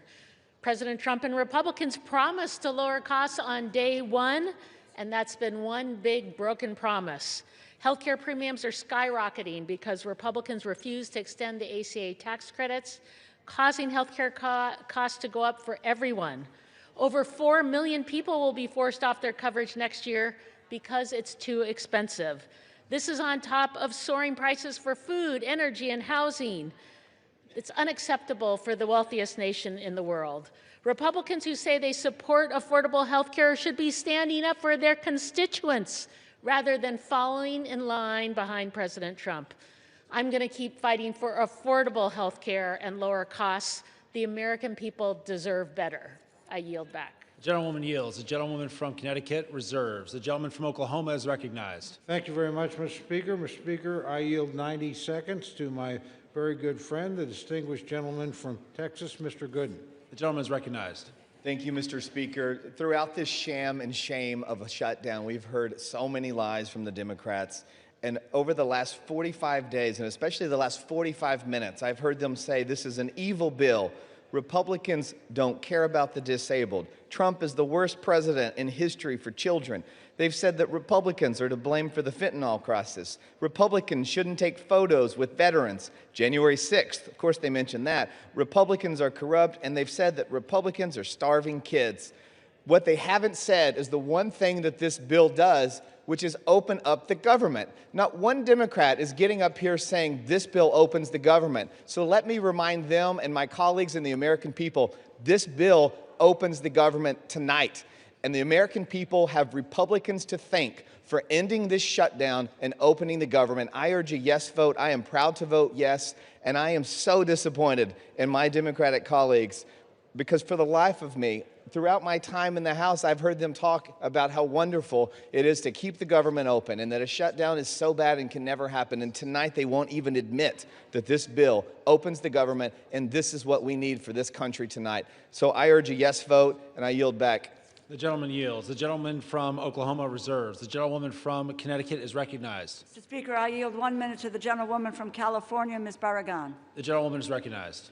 Thank you, Mr. Speaker. I oppose the Republican spending bill that makes health care more expensive for hardworking Americans. While Republicans were on their 7-week-plus vacation, all our constituents were receiving notices of premium increases. A constituent of mine, a lifelong educator, has been told that her premiums will jump from $383 to nearly $1,000. Meanwhile, Trump and Republicans can find money for a fancy ballroom. They can give tax breaks to billionaires, and they even included millions of dollars in cash payouts in this bill for 8 Republican senators. If anyone else in government gave themselves millions in taxpayer money, they would go to prison. But for Americans trying to afford health care, not $1 in tax credits. House Democrats are united against this corrupt bill and will keep fighting to protect America's health care. I urge my colleagues to reject this bill. I yield back. The gentlewoman yields. The gentlewoman from Connecticut reserves. The gentleman from Oklahoma is recognized. Thank you very much, Mr. Speaker. I yield myself such time as I may consume. Mr. Speaker, it's been an interesting debate. Frankly, as a couple of my colleagues have suggested, a lot of the rhetoric on the other side hasn't had much to do with the legislation in front of us. My friends chose all on their own to shut the government down 43 days ago. During that time, soldiers have had to worry about getting paid. The only reason they were paid is the President of the United States managed to pull a rabbit out of the hat twice or we've had military families completely unpaid. We have our air traffic controllers. Most of us flew here today or yesterday or in recent days. They're keeping the skies as safe as they can, but they haven't gotten paid. We're in this Capitol building. We're under the protection of the Capitol Police. They do a splendid job. They keep doing their job. They haven't been paid. We have people that are in desperate need of some of the services that this government has promised to give them. SNAP and WIC, that's at risk unless we pass this legislation tonight. So we can have all these debates about all these other issues. As a matter of fact, my friend, the Speaker, his counterpart in the United States Senate, the Majority Leader, and the President have said, when you open the government, we'll be happy to talk to you about some of these issues. But you're not going to shut down the government, punish the American people, put people's lives at risk, and think we're going to sit down and negotiate with you under those circumstances. That is not going to happen. We told you 43 days ago, from bitter experience, government shutdowns don't work. They never achieve the objective that you announced. And guess what? You haven't achieved that objective yet, and you're not going to. We did the same thing twice, so I'm not saying that we've got clean hands over here. You guys did it on DACA, didn't work here, not going to work here. Only people that have suffered have been the American people, the people that we're all here to serve. So let's keep the focus on getting the government back open. I would also add, and I appreciate this very much, there have been robust discussions back and forth, and we have 3 appropriations bills attached to this. They're appropriations bills that do important things. The Ag bill will make sure that people that rely on WIC and SNAP don't have to worry about another government shutdown between now and September 30th of next year. The Ledge Branch bill will make sure that the Capitol Police and everybody else at staff that allow this chamber to function don't have to worry about not getting paid until September 30th of next year. And obviously, military construction and, more importantly, veterans rely on benefits commitments we have made. Passage of this bill makes sure that those commitments will be fulfilled between now and September 30th next year. And we buy the time to sit down and rationally and responsibly negotiate other appropriations bills that we can bring, I hope, in a bipartisan basis to this floor to keep the government open. So I would just ask my friends to reflect on that. I hope some of you feel the weight of that decision. I know you do. And I hope you can vote to keep the government open. There's no excuse to shut it down. The United States Senate operated to keep it open in a bipartisan fashion. Now, it took them a long time to do it, but they got there. Let's not follow that example. Let's follow when they finally got the job done, they sent us a product. It's not a perfect product. It's got some things in it I don't like. But frankly, if we kept the government open, we would have never been in this situation in the first place. So I would just ask my friends to remember their constituents. I know they think about them. I know they're serious about the points they make. Reopen the government. Raise your issues. Let's see if we can come to a negotiated settlement. But let's not punish the American people. A no vote on this, again, means soldiers and military families don't get paid. A no vote means that people in need of SNAP and WIC might not get it. A no vote means the people that allow us to come here and debate and work won't get paid either. I can go down the list of horrors. It's pretty simple. This is a vote about 2 things. Opening the government of the United States, which you willfully tried to shut down, fortunately did not succeed in that in this chamber, but some of your colleagues, using arcane Senate rules, did manage to do it, but finally came to their senses. You ought to pay attention to those people. They said, enough is enough. Let's reopen the government. I would urge my colleagues to do that today, and I hope it's done in a bipartisan way. With that, I reserve the balance of my time, Mr. Speaker. The gentleman reserves, and members are reminded to direct their remarks only to the chair. The gentlewoman from Connecticut is recognized. Mr. Speaker, I yield 3 minutes to the gentlewoman from Massachusetts, the distinguished Democratic whip, Ms. Clark. The gentlewoman is recognized. Thank you. Donald Trump said the cost of living crisis is fake news, A con job by the Democrats. Mr. Speaker, 60% of Americans can't afford a basic quality of life. 45% have had to skip a doctor's appointment or a prescription because they can't afford it. 41% are living with medical debt. The American people are simply not making it. Not only is that crisis real, it is a crisis that Republicans promised to solve. Voters believe them. And now, after a 54-day hiatus, what are Republicans doing? They're voting to raise the cost of living. They're voting to make it even harder to get by. Not by some marginal amount. They are doubling, tripling, and quadrupling monthly premiums. And what's the defense? They are looking people in the eye and flat out gaslighting them. Costs aren't up, costs are down. Trump says, I don't want to hear about the affordability. Well, get used to hearing about it. You're going to hear about it a lot because people are feeling it every single day. People can't make rent. They can't afford their prescriptions. They can't afford to take their kid to a doctor.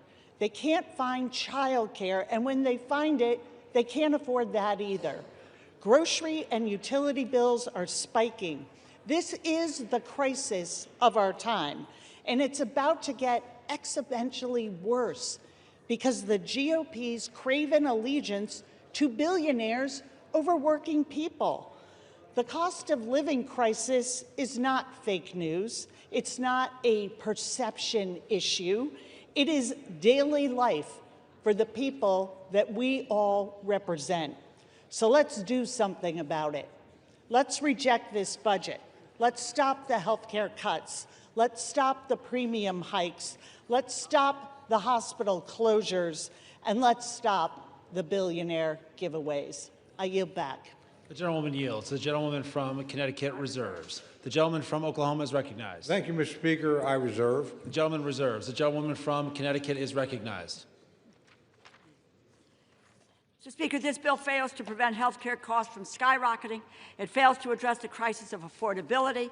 It fails to keep our promise to veterans. It provides a $1 million jackpot to 8 senators. It fails to protect Congress's power of the purse. I encourage my colleagues to vote no, and I have the honor of yielding 1 minute to the gentleman from New York, our distinguished Democratic leader, Mr. Hakeem Jeffries. The gentleman is recognized.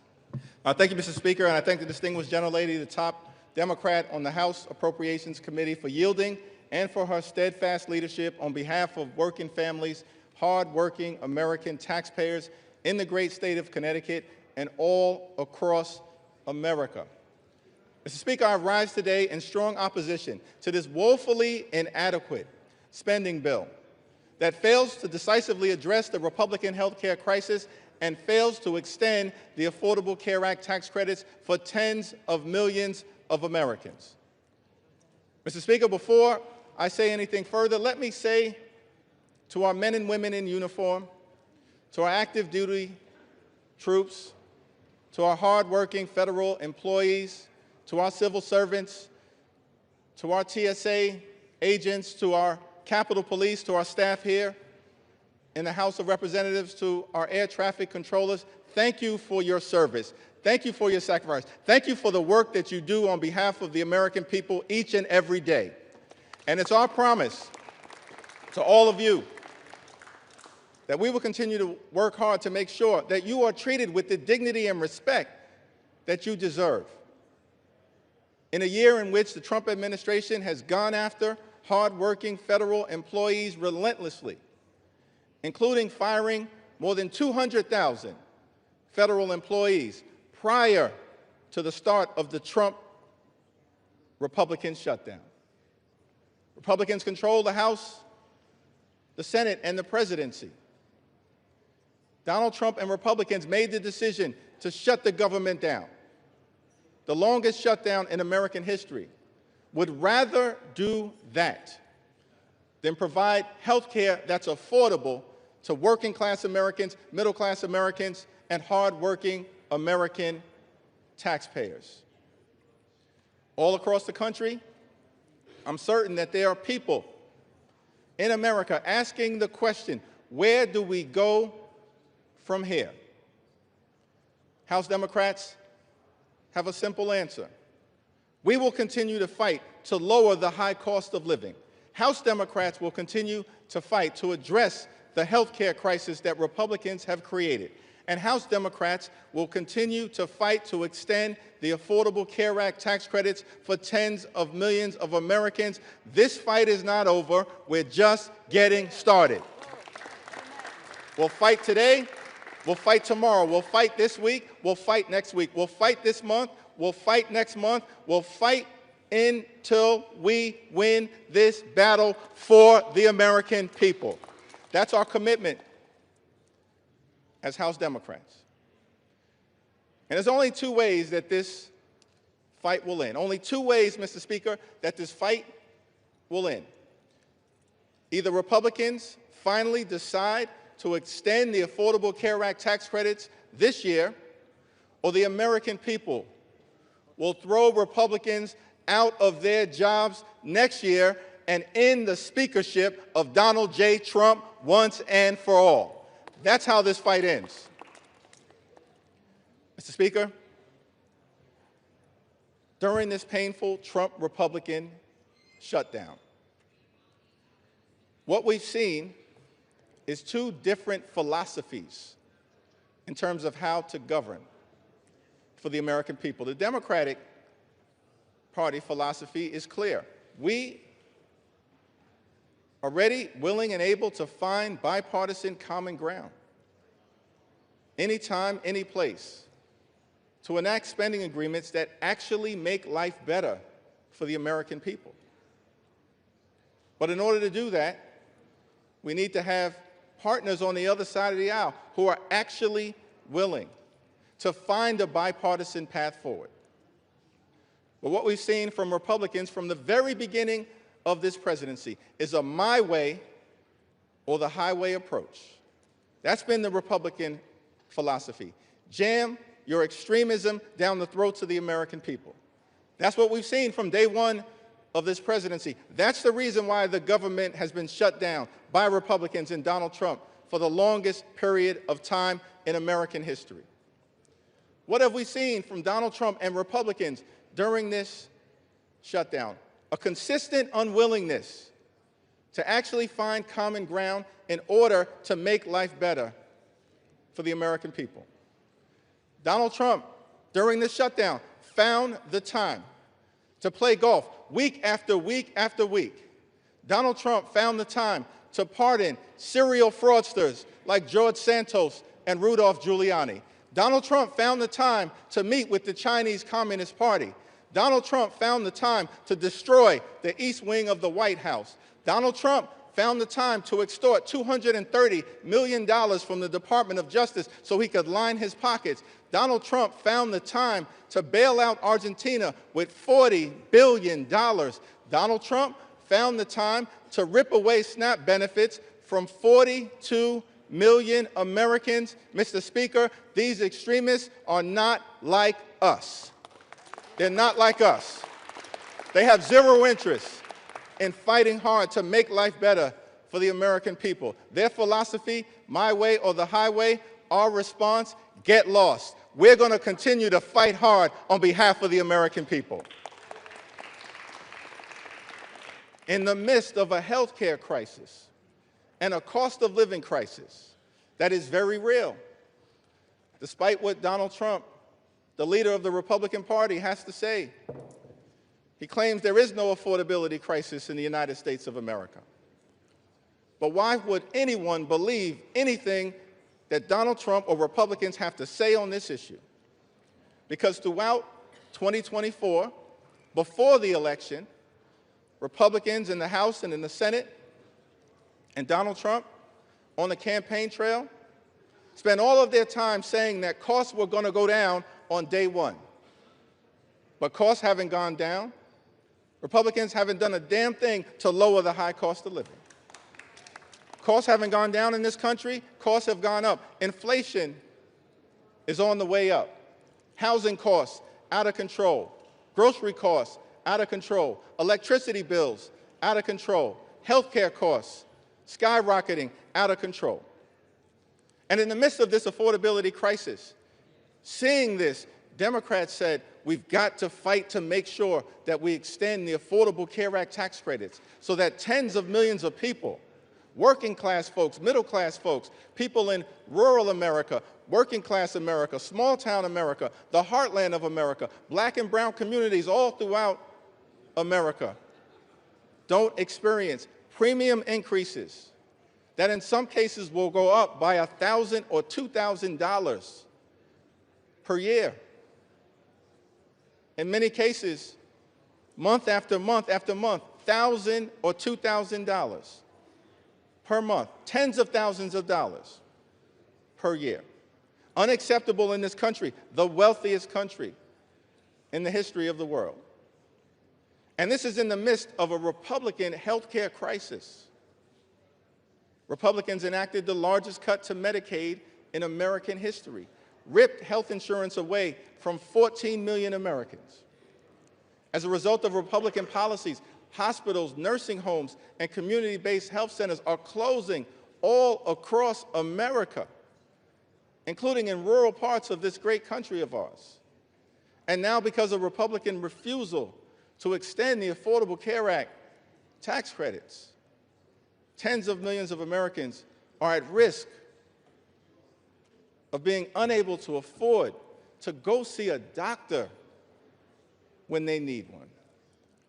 In this country, the wealthiest country in the history of the world, it can't be the case that health care is simply a privilege for the wealthy, the well-off, and the well-connected. Mr. Speaker, that's the Republican perspective.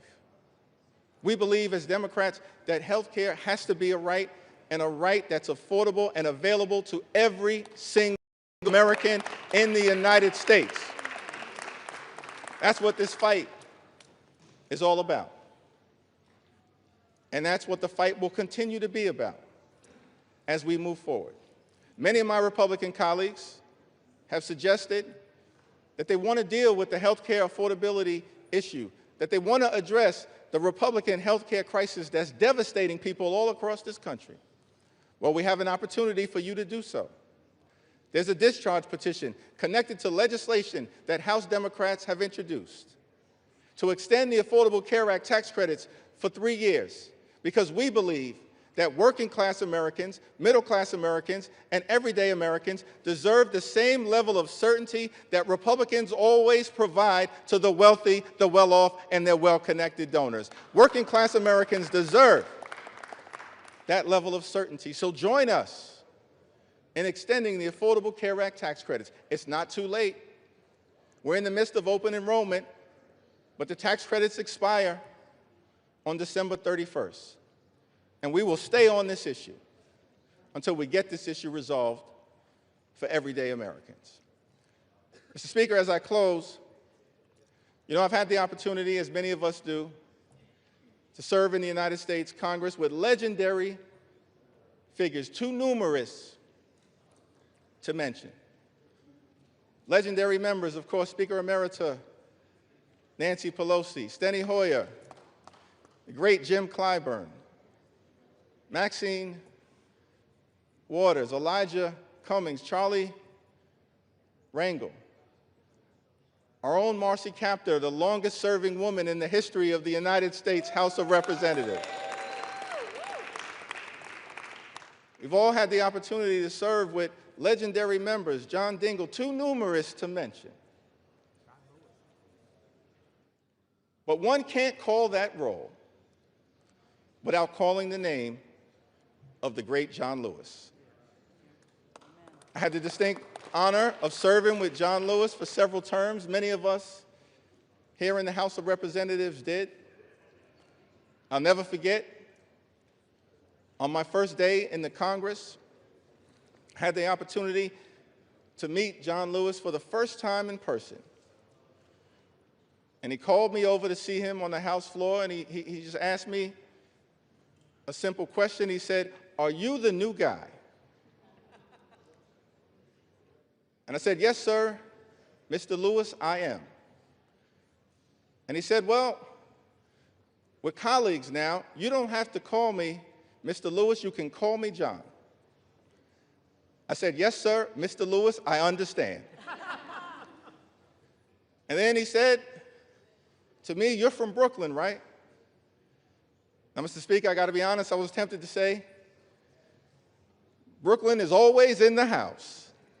But instead, since my mother raised me with some sense, Lenita Jeffries, I said, yes, sir, I'm from Brooklyn. And then he said something to me that I've never forgotten. He said, well, I hear some positive things about you from your predecessor, but Washington, D.C., young man, can be a rough place. So I don't want you to get into any trouble unless it's good trouble. And I just wanted to stop by on the House floor to make sure it was clear to the American people that the spirit of John Lewis lives amongst House Democrats, and we will continue to get into good trouble to make their life better. That's our commitment to every single American all across this country from this day and for every day moving forward. And it was John Lewis who said to us that ours is not the struggle of one day, 1 week, or 1 year. Ours is the struggle of a lifetime, and maybe even many lifetimes. And each one of us in every generation must do our part. Mr. Lewis, we love you. We were blessed by our opportunity to serve with you, and House Democrats are here to do our part. We're in this fight until we win this fight for the American people. I yield back.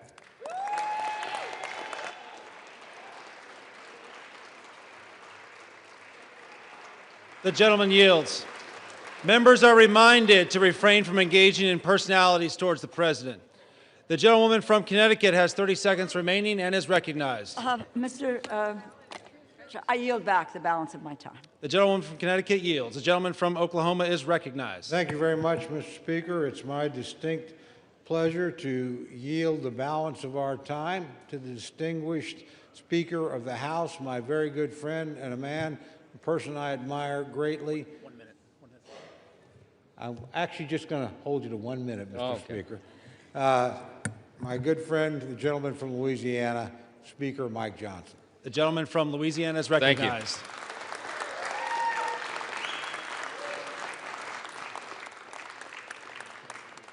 I want to thank my friend Chairman Cole's done an extraordinary job in this process. And Mr. Speaker, we all know why we're here. House Democrats voted to shut the government down. It was 54 days ago when we had that vote, September 19th. And since that time, Senate Democrats have voted 14 times to close the government.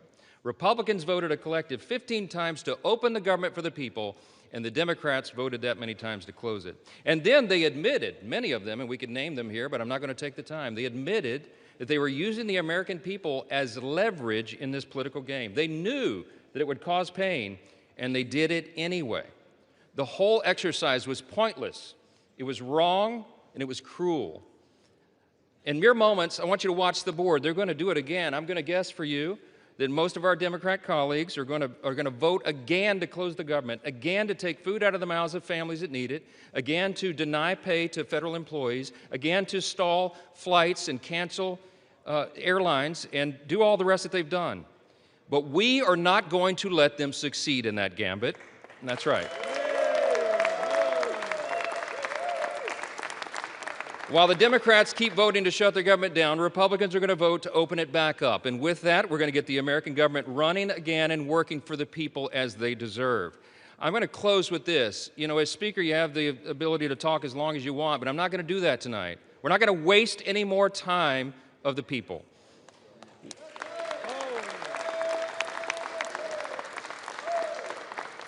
I'm just going to say this. I think that everybody needs to remember this one simple thing.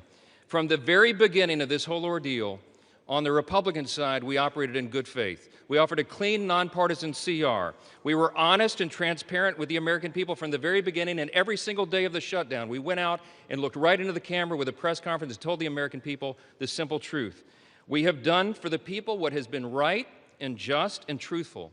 And in the end, that is what God honors always. Don't forget it. We need to get this government open as soon as possible, and I'm going to yield back the remainder of my time so we can do that. The American people demand it and deserve it. My friends, let's get this done. Thank you. I yield back.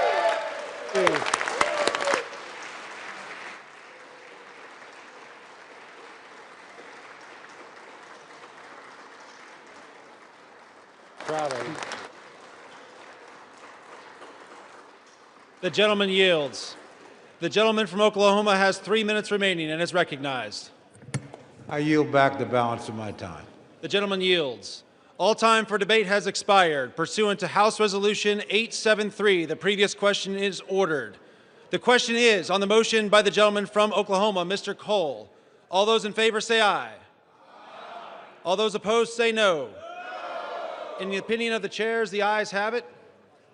For what purpose does the gentleman from Connecticut stand? Mr. Speaker, I request the yeas and nays. The yeas and nays are requested. Those favoring a vote by the yeas and nays will rise. A sufficient number having risen, the yeas and nays are ordered. Members will record their votes by electronic device.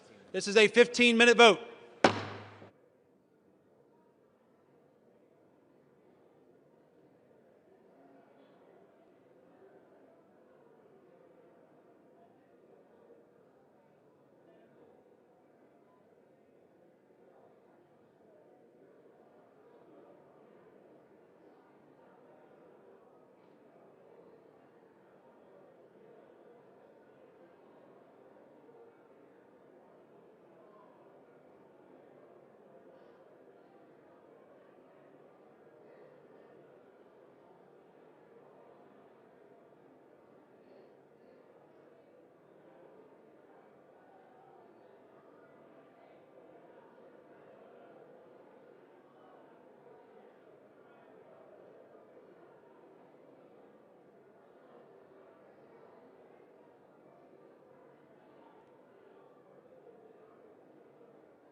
On this vote, the yeas are 222, the nays are 209.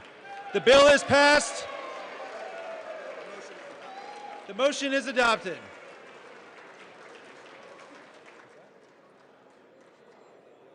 Without objection, the motion to reconsider is laid on the table.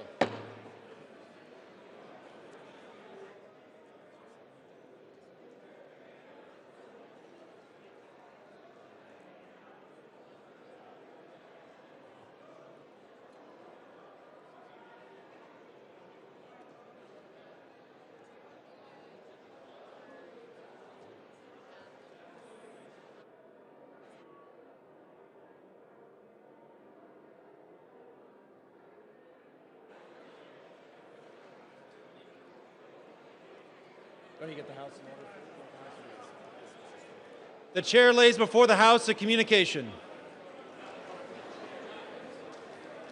The Honorable the Speaker, House of Representatives, sir. I respectfully request to be relieved from assignments to the House Armed Services Committee and the House Select Committee on competition between the United States and the Chinese Communist Party, effective immediately. It has been an honor and privilege to serve on these committees on behalf of my constituents and the American people. Signed sincerely, Mikey Sherrill, Member of Congress. Without objection, the resignation is accepted.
Well, good evening, everybody. We feel very relieved tonight. The Democrat shutdown is finally over, thanks to House and Senate Republicans who stood together to get the job done.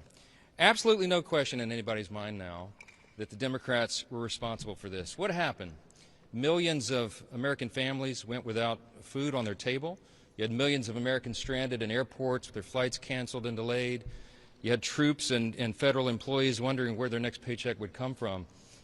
The Democrats openly admitted, many of them said it in their own words, that they used the American people as leverage in this political game. They knew that it would cause that pain to the people, and they did it anyway. They did it for their own selfish purposes, their political purposes, and it was a game they played with real people's lives. It's something that is very difficult to forgive. I want to say that all this was utterly pointless and foolish. This outcome was totally foreseeable. I said that this would be the outcome when all this began back in mid-September. They did it anyway. Democrats admitted that they used the people as leverage, and they got nothing for their selfish political stunt here. They didn't achieve anything with this at all. And anyone who studied history would know that shutdowns never yield any positive result. It just hurts people. I said on the House floor a little while ago that we did all this in good faith. From the very beginning, I was insistent about this. Our leadership team was. The Republicans did the right thing. We had a nonpartisan continuing resolution. We didn't have any Republican priorities on it at all. We just said, in good faith, let's keep the lights on. Let's keep this going for another 7 weeks so that the Congress can do its work, so they can get back to the regular appropriations process, the way that it is supposed to be done for the people, so that we're good stewards with their money. That hasn't been done here in a long time. And we said we want to get back to that. Now, I'm pleased that tonight on the CR we had 3 appropriations bills that we'll send over to the President's desk in just a short amount of time tonight to get signed into law. That's an innovation too. As you all know, it's been years since Congress actually did separate appropriations bills. I'm proud of that achievement, but I'm really sad that it took us so long to get here. It was so much pain that had to be endured to get to this point. Voters are going to remember which political party played games with their lives. They're going to remember that they did this for their own selfish purposes so that they could look tough to the radical elements of their base, and real people suffered because of that game. So now that we've got the lights back on, we've got the government reopened, the President will sign that triumphantly tonight, and Republicans will get right back to the work that we promised the American people that we will do. We're going to deliver for the American people, as we have been doing. And I'll leave you with this thought. There's a split screen in America right now. There's a split screen. On one side of the screen you have President Trump and the Republican majorities in the Congress and the Senate and the House doing the work for the American people. Look what we've achieved in the first 10 months of this year. You can make an argument that it's the most productive season for a new Congress and a new presidency, a new administration, at least in the modern era, maybe of all time. Just in this short amount of months, we got the border secured. We fulfilled that promise. We are working on the crime crisis around the country. We have new trade agreements. We have a return to American energy dominance. We have cut taxes, the largest tax cut in U.S. history in a literal sense. We're cutting regulations. We're ending fraud, waste, and abuse out of government. We're shoring up the safety net programs like Medicaid so that it's there for the people that desperately need it, and it is not being abused by illegal aliens and by young able-bodied men who are not eligible to receive that. We are doing all this good work. The President, meanwhile, is using his authority to change the world, literally. He has ended 8 wars around the globe. All of this is happening on the Republican side and so much more. That's on one side of the screen, and on the other is the Democrat Party. And what have they done? What do they have to show for the last 10 months of government here?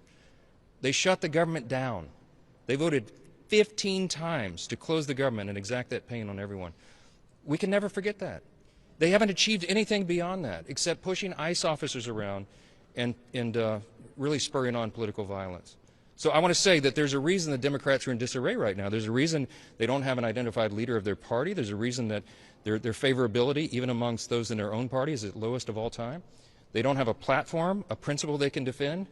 They don't have a leader, except for Mondami, who's the new mayor of New York City and leading the party into Marxism and socialism. I think everybody should consider that split screen. I think you should look at it truthfully and honestly and objectively. And I think you can evaluate for yourself which party's working for the people. We're anxious to get that done, to work on health care and affordability and all the issues to continue doing what we've done. And we look forward to rolling that out for you in the next several days. A few questions, yes? You said earlier that you would repeal that FBI provision that's in the bill right now. Do you have assurances from Leader Thune that he will bring it up in the Senate? I did call Leader Thune this morning. I want to say that he's a principled leader. I've enjoyed working with him. We've had a great working relationship and a good friendship. He's a trustworthy, honest broker. And that's why I was so surprised when we found out about that provision. It was put in our clean CR at the last moment. I'm just be honest, I'm very transparent with you all. I was very angry about it. I was. And a lot of my members called me and said, did you know about it? We had no idea. That was dropped in at the last minute. And I did not appreciate that, nor did most of the House members. Many of them are very angry about that. So we will be bringing that up. We'll probably pass it on suspension early next week, and we'll send it over to the Senate. I had a conversation with Leader Thune early this morning about it. I think he regretted the way it was done, and we had an honest conversation about that. I didn't ask him for any commitment at that time because I had a lot on my plate today, and I've been busy ever since that conversation we had early this morning. But I'm going to speak as truthfully to him as I am to all of you and tell you that I think that was way out of line. I don't think that was a smart thing to do. I don't think it was the right thing to do, and the House is going to reverse it. We're going to repeal that, and I'm going to expect our colleagues in the Senate to do the same thing. Mr. Speaker, you said that you're for full transparency. So why not just urge all your Republicans to vote for this massive Connor bill on the Epstein files next week? Put out all the files. Let the American public judge for themselves what these files are all about. Thank you for asking the question. We have been for maximum transparency of the Epstein files from the very beginning. What I was opposed to is the reckless disregard that was used in drafting the discharge petition. And we've been over this many times, but it was not drafted in such a way that it would adequately protect innocent victims. We have a responsibility to do that. There's as many as 1,000 women, by some estimates, of people who have been victimized because of the sex trafficking and Epstein and all these horrendous, heinous crimes, and we can't have them subjected to any further harm. So we wanted to make sure that they were properly, whose names were properly redacted out of the files. But the discharge petition is not only reckless, it is also a totally moot point. The Oversight Committee has been working, as you all know, around the clock, working on this. And you have some of the toughest members of Congress on the Republican and Democrat side who are working in bipartisan fashion to go through and release those files. As we stand here tonight, I think we're up to over 50,000 pages of records that are out in the open. You can go online tonight if you're at home and go through it yourself. And the Epstein estate files thus far has been the biggest tranche of important information. We found that outside of the scope of the discharge petition because it was never even anticipated or included in the discharge. The Oversight Committee, well, let me finish. The Oversight Committee has been digging into that, and some of the most valuable information was in the estate files. It includes Jeffrey Epstein's own personal logs, his travel logs, his financial ledgers, his daily calendar. All this is now out in the public, and more is to come. Chairman Comer of the Oversight Committee has done an extraordinary job.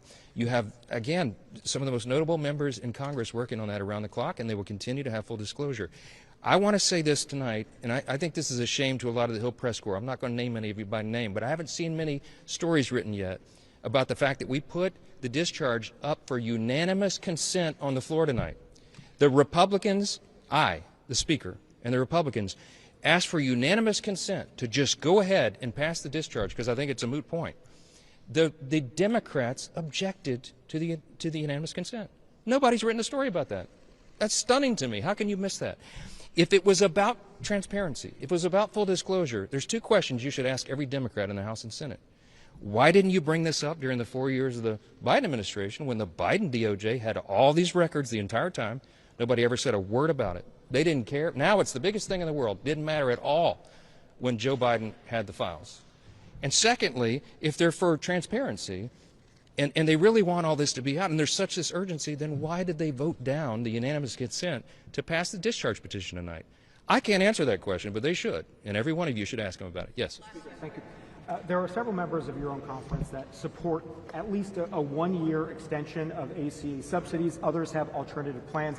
Now that you're beyond this and this January 30th deadline looms, are you willing to put any one of those measures potentially on the floor? I've been asked 100 times whether I'll commit to putting any ACA extension on the floor.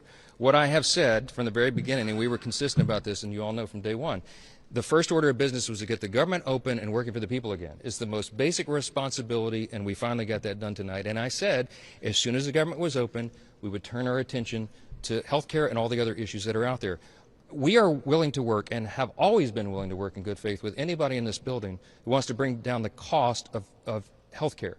The Unaffordable Care Act, the ACA, did exactly the opposite of what they promised it. When the Democrats passed their health care law back in 2010, you all remember, the average American would have their premiums reduced by $2,500. They swore to you, and that was not true. And I think the people that drew it up knew it was not true in the very beginning. It was a lie. The people that were the architects of Obamacare, of the ACA, wanted single payer. They designed a system that they knew, they had to know, because they're really intelligent folks, was going to implode on itself. They knew that it was not sustainable. And what has happened since that time, and we're going to be going through this in great detail next week, get ready.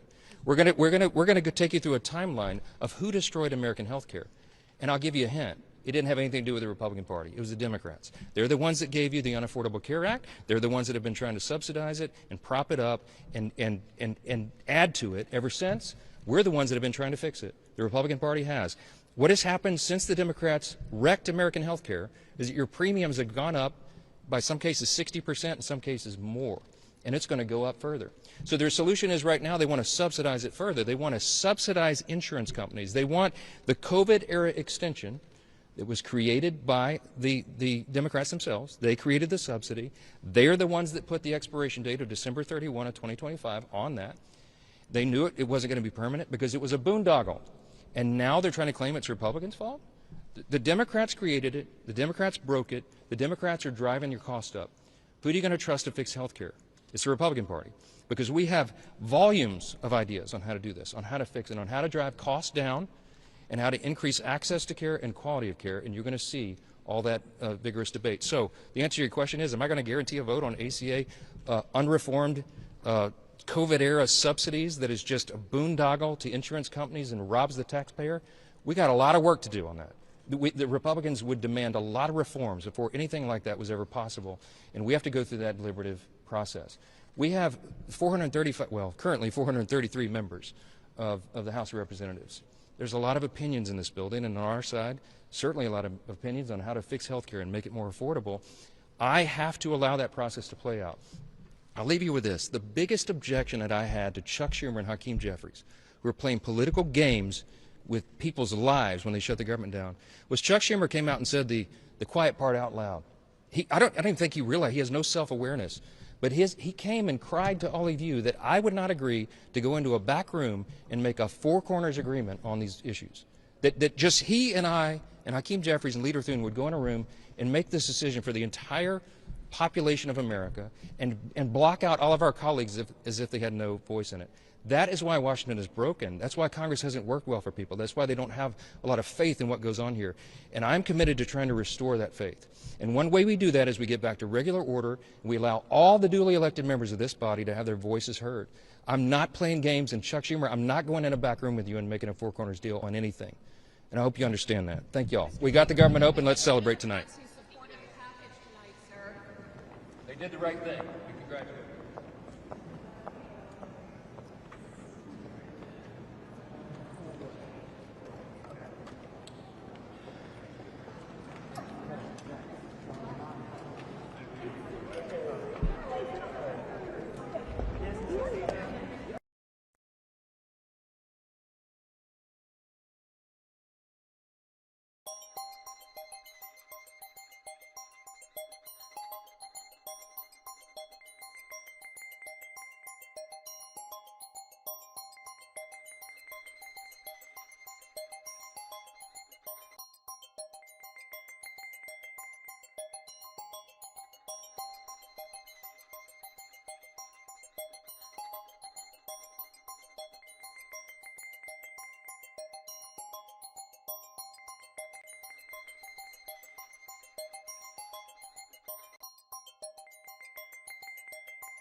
people that came into our country illegally, from gangs, from prisons, from mental institutions. They wanted to pay them $1.5 trillion, which would have really hurt our healthcare businesses and our recipients at levels never seen before.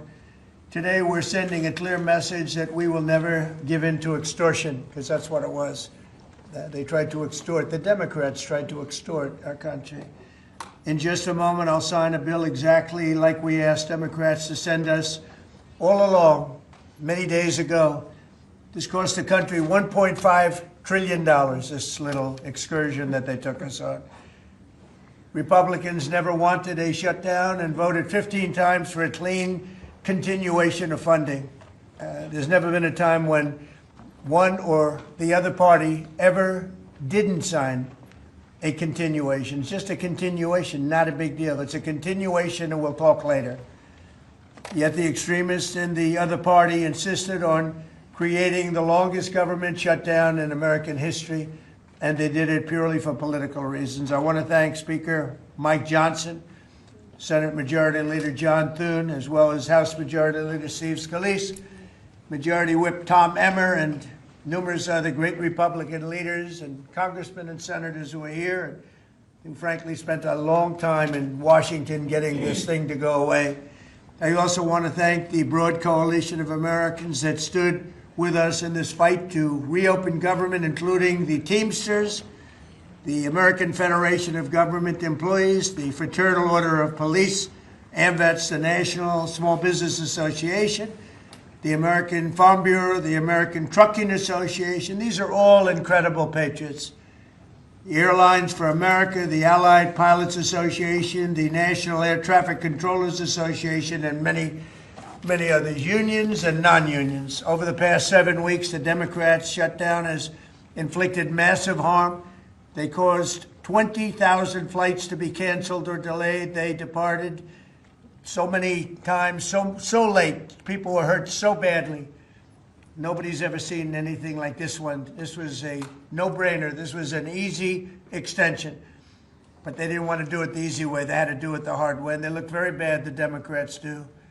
They deprived more than 1 million government workers from their paychecks and cut off food stamp benefits for millions and millions more Americans in need. They caused tens of thousands of federal contractors and small businesses to go unpaid, and the total effect of the damage their antics caused will take weeks and probably months to really calculate accurately, including the serious harm that they did to our economy and to people and to families.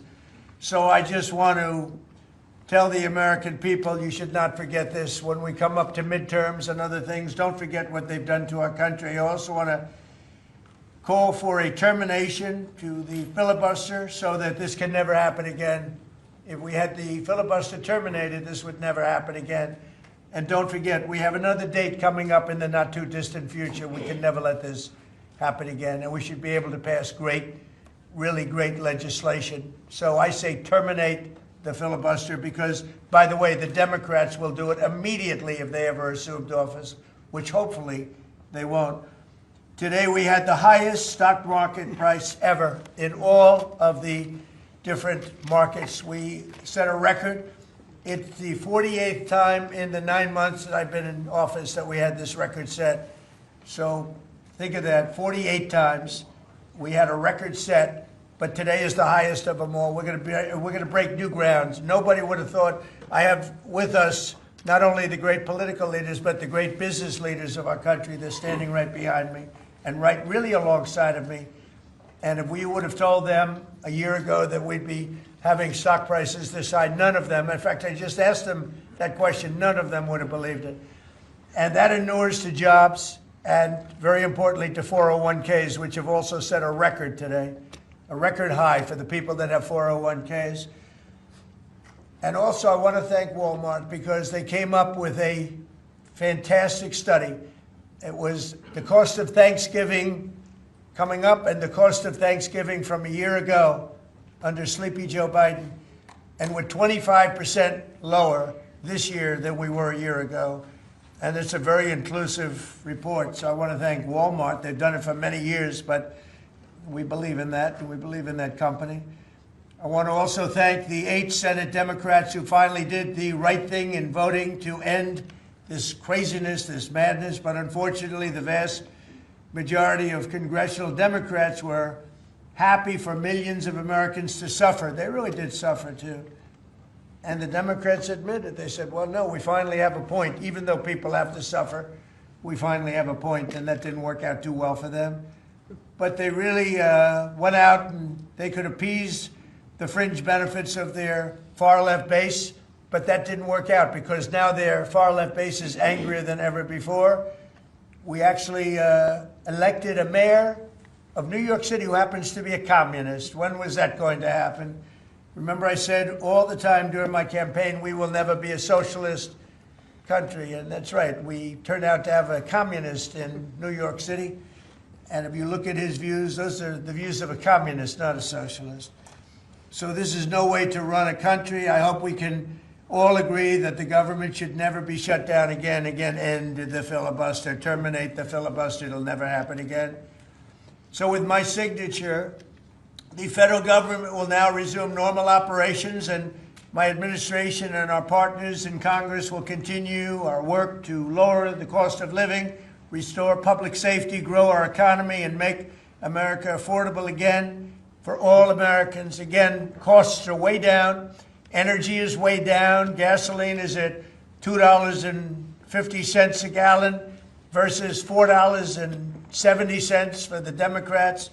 And we think we're going to hit pretty close to $2 a gallon. That's like a really massive tax cut. It's the equivalent of that. And speaking of tax cuts, our great, big, beautiful bill is giving everybody in our economy, middle income workers, low income, everybody, the biggest tax cut in the history of our country. And it's no tax on tips, no tax on Social Security, and very importantly, no tax on overtime. You work overtime, there's no tax.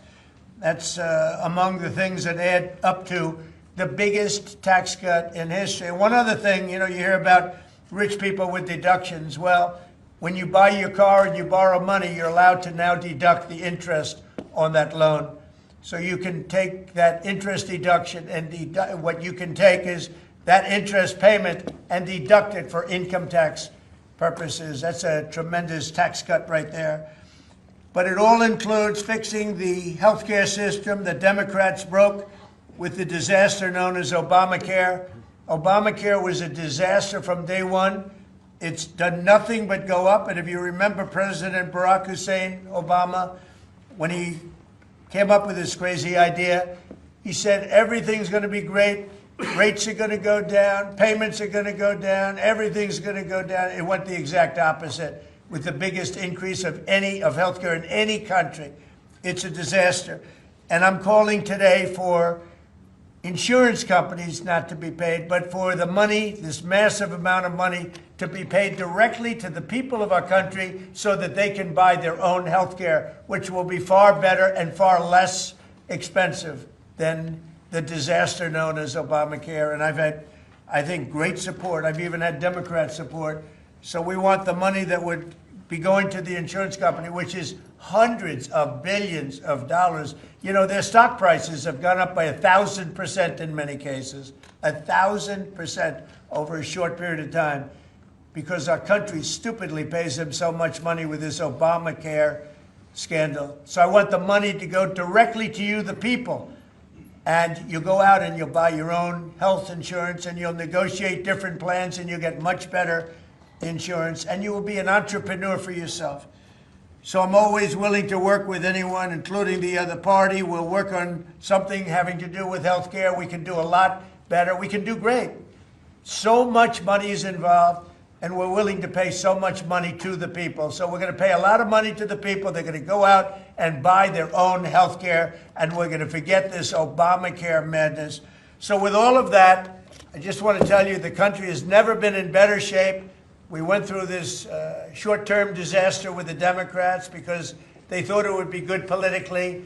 And it's an honor now to sign this incredible bill and get our country working again. Thank you very much.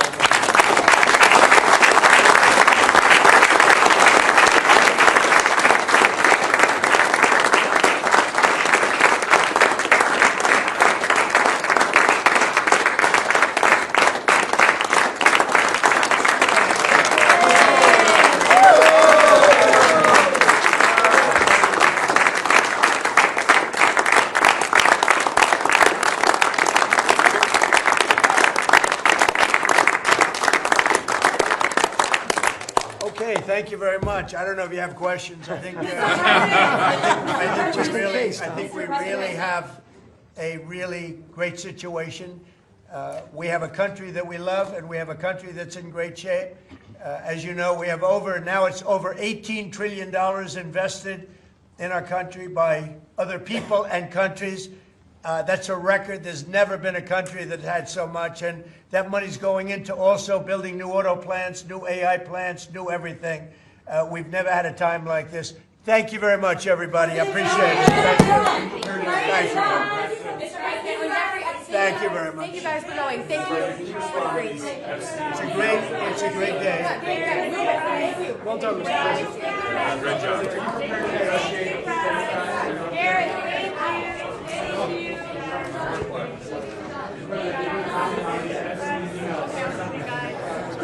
Good try.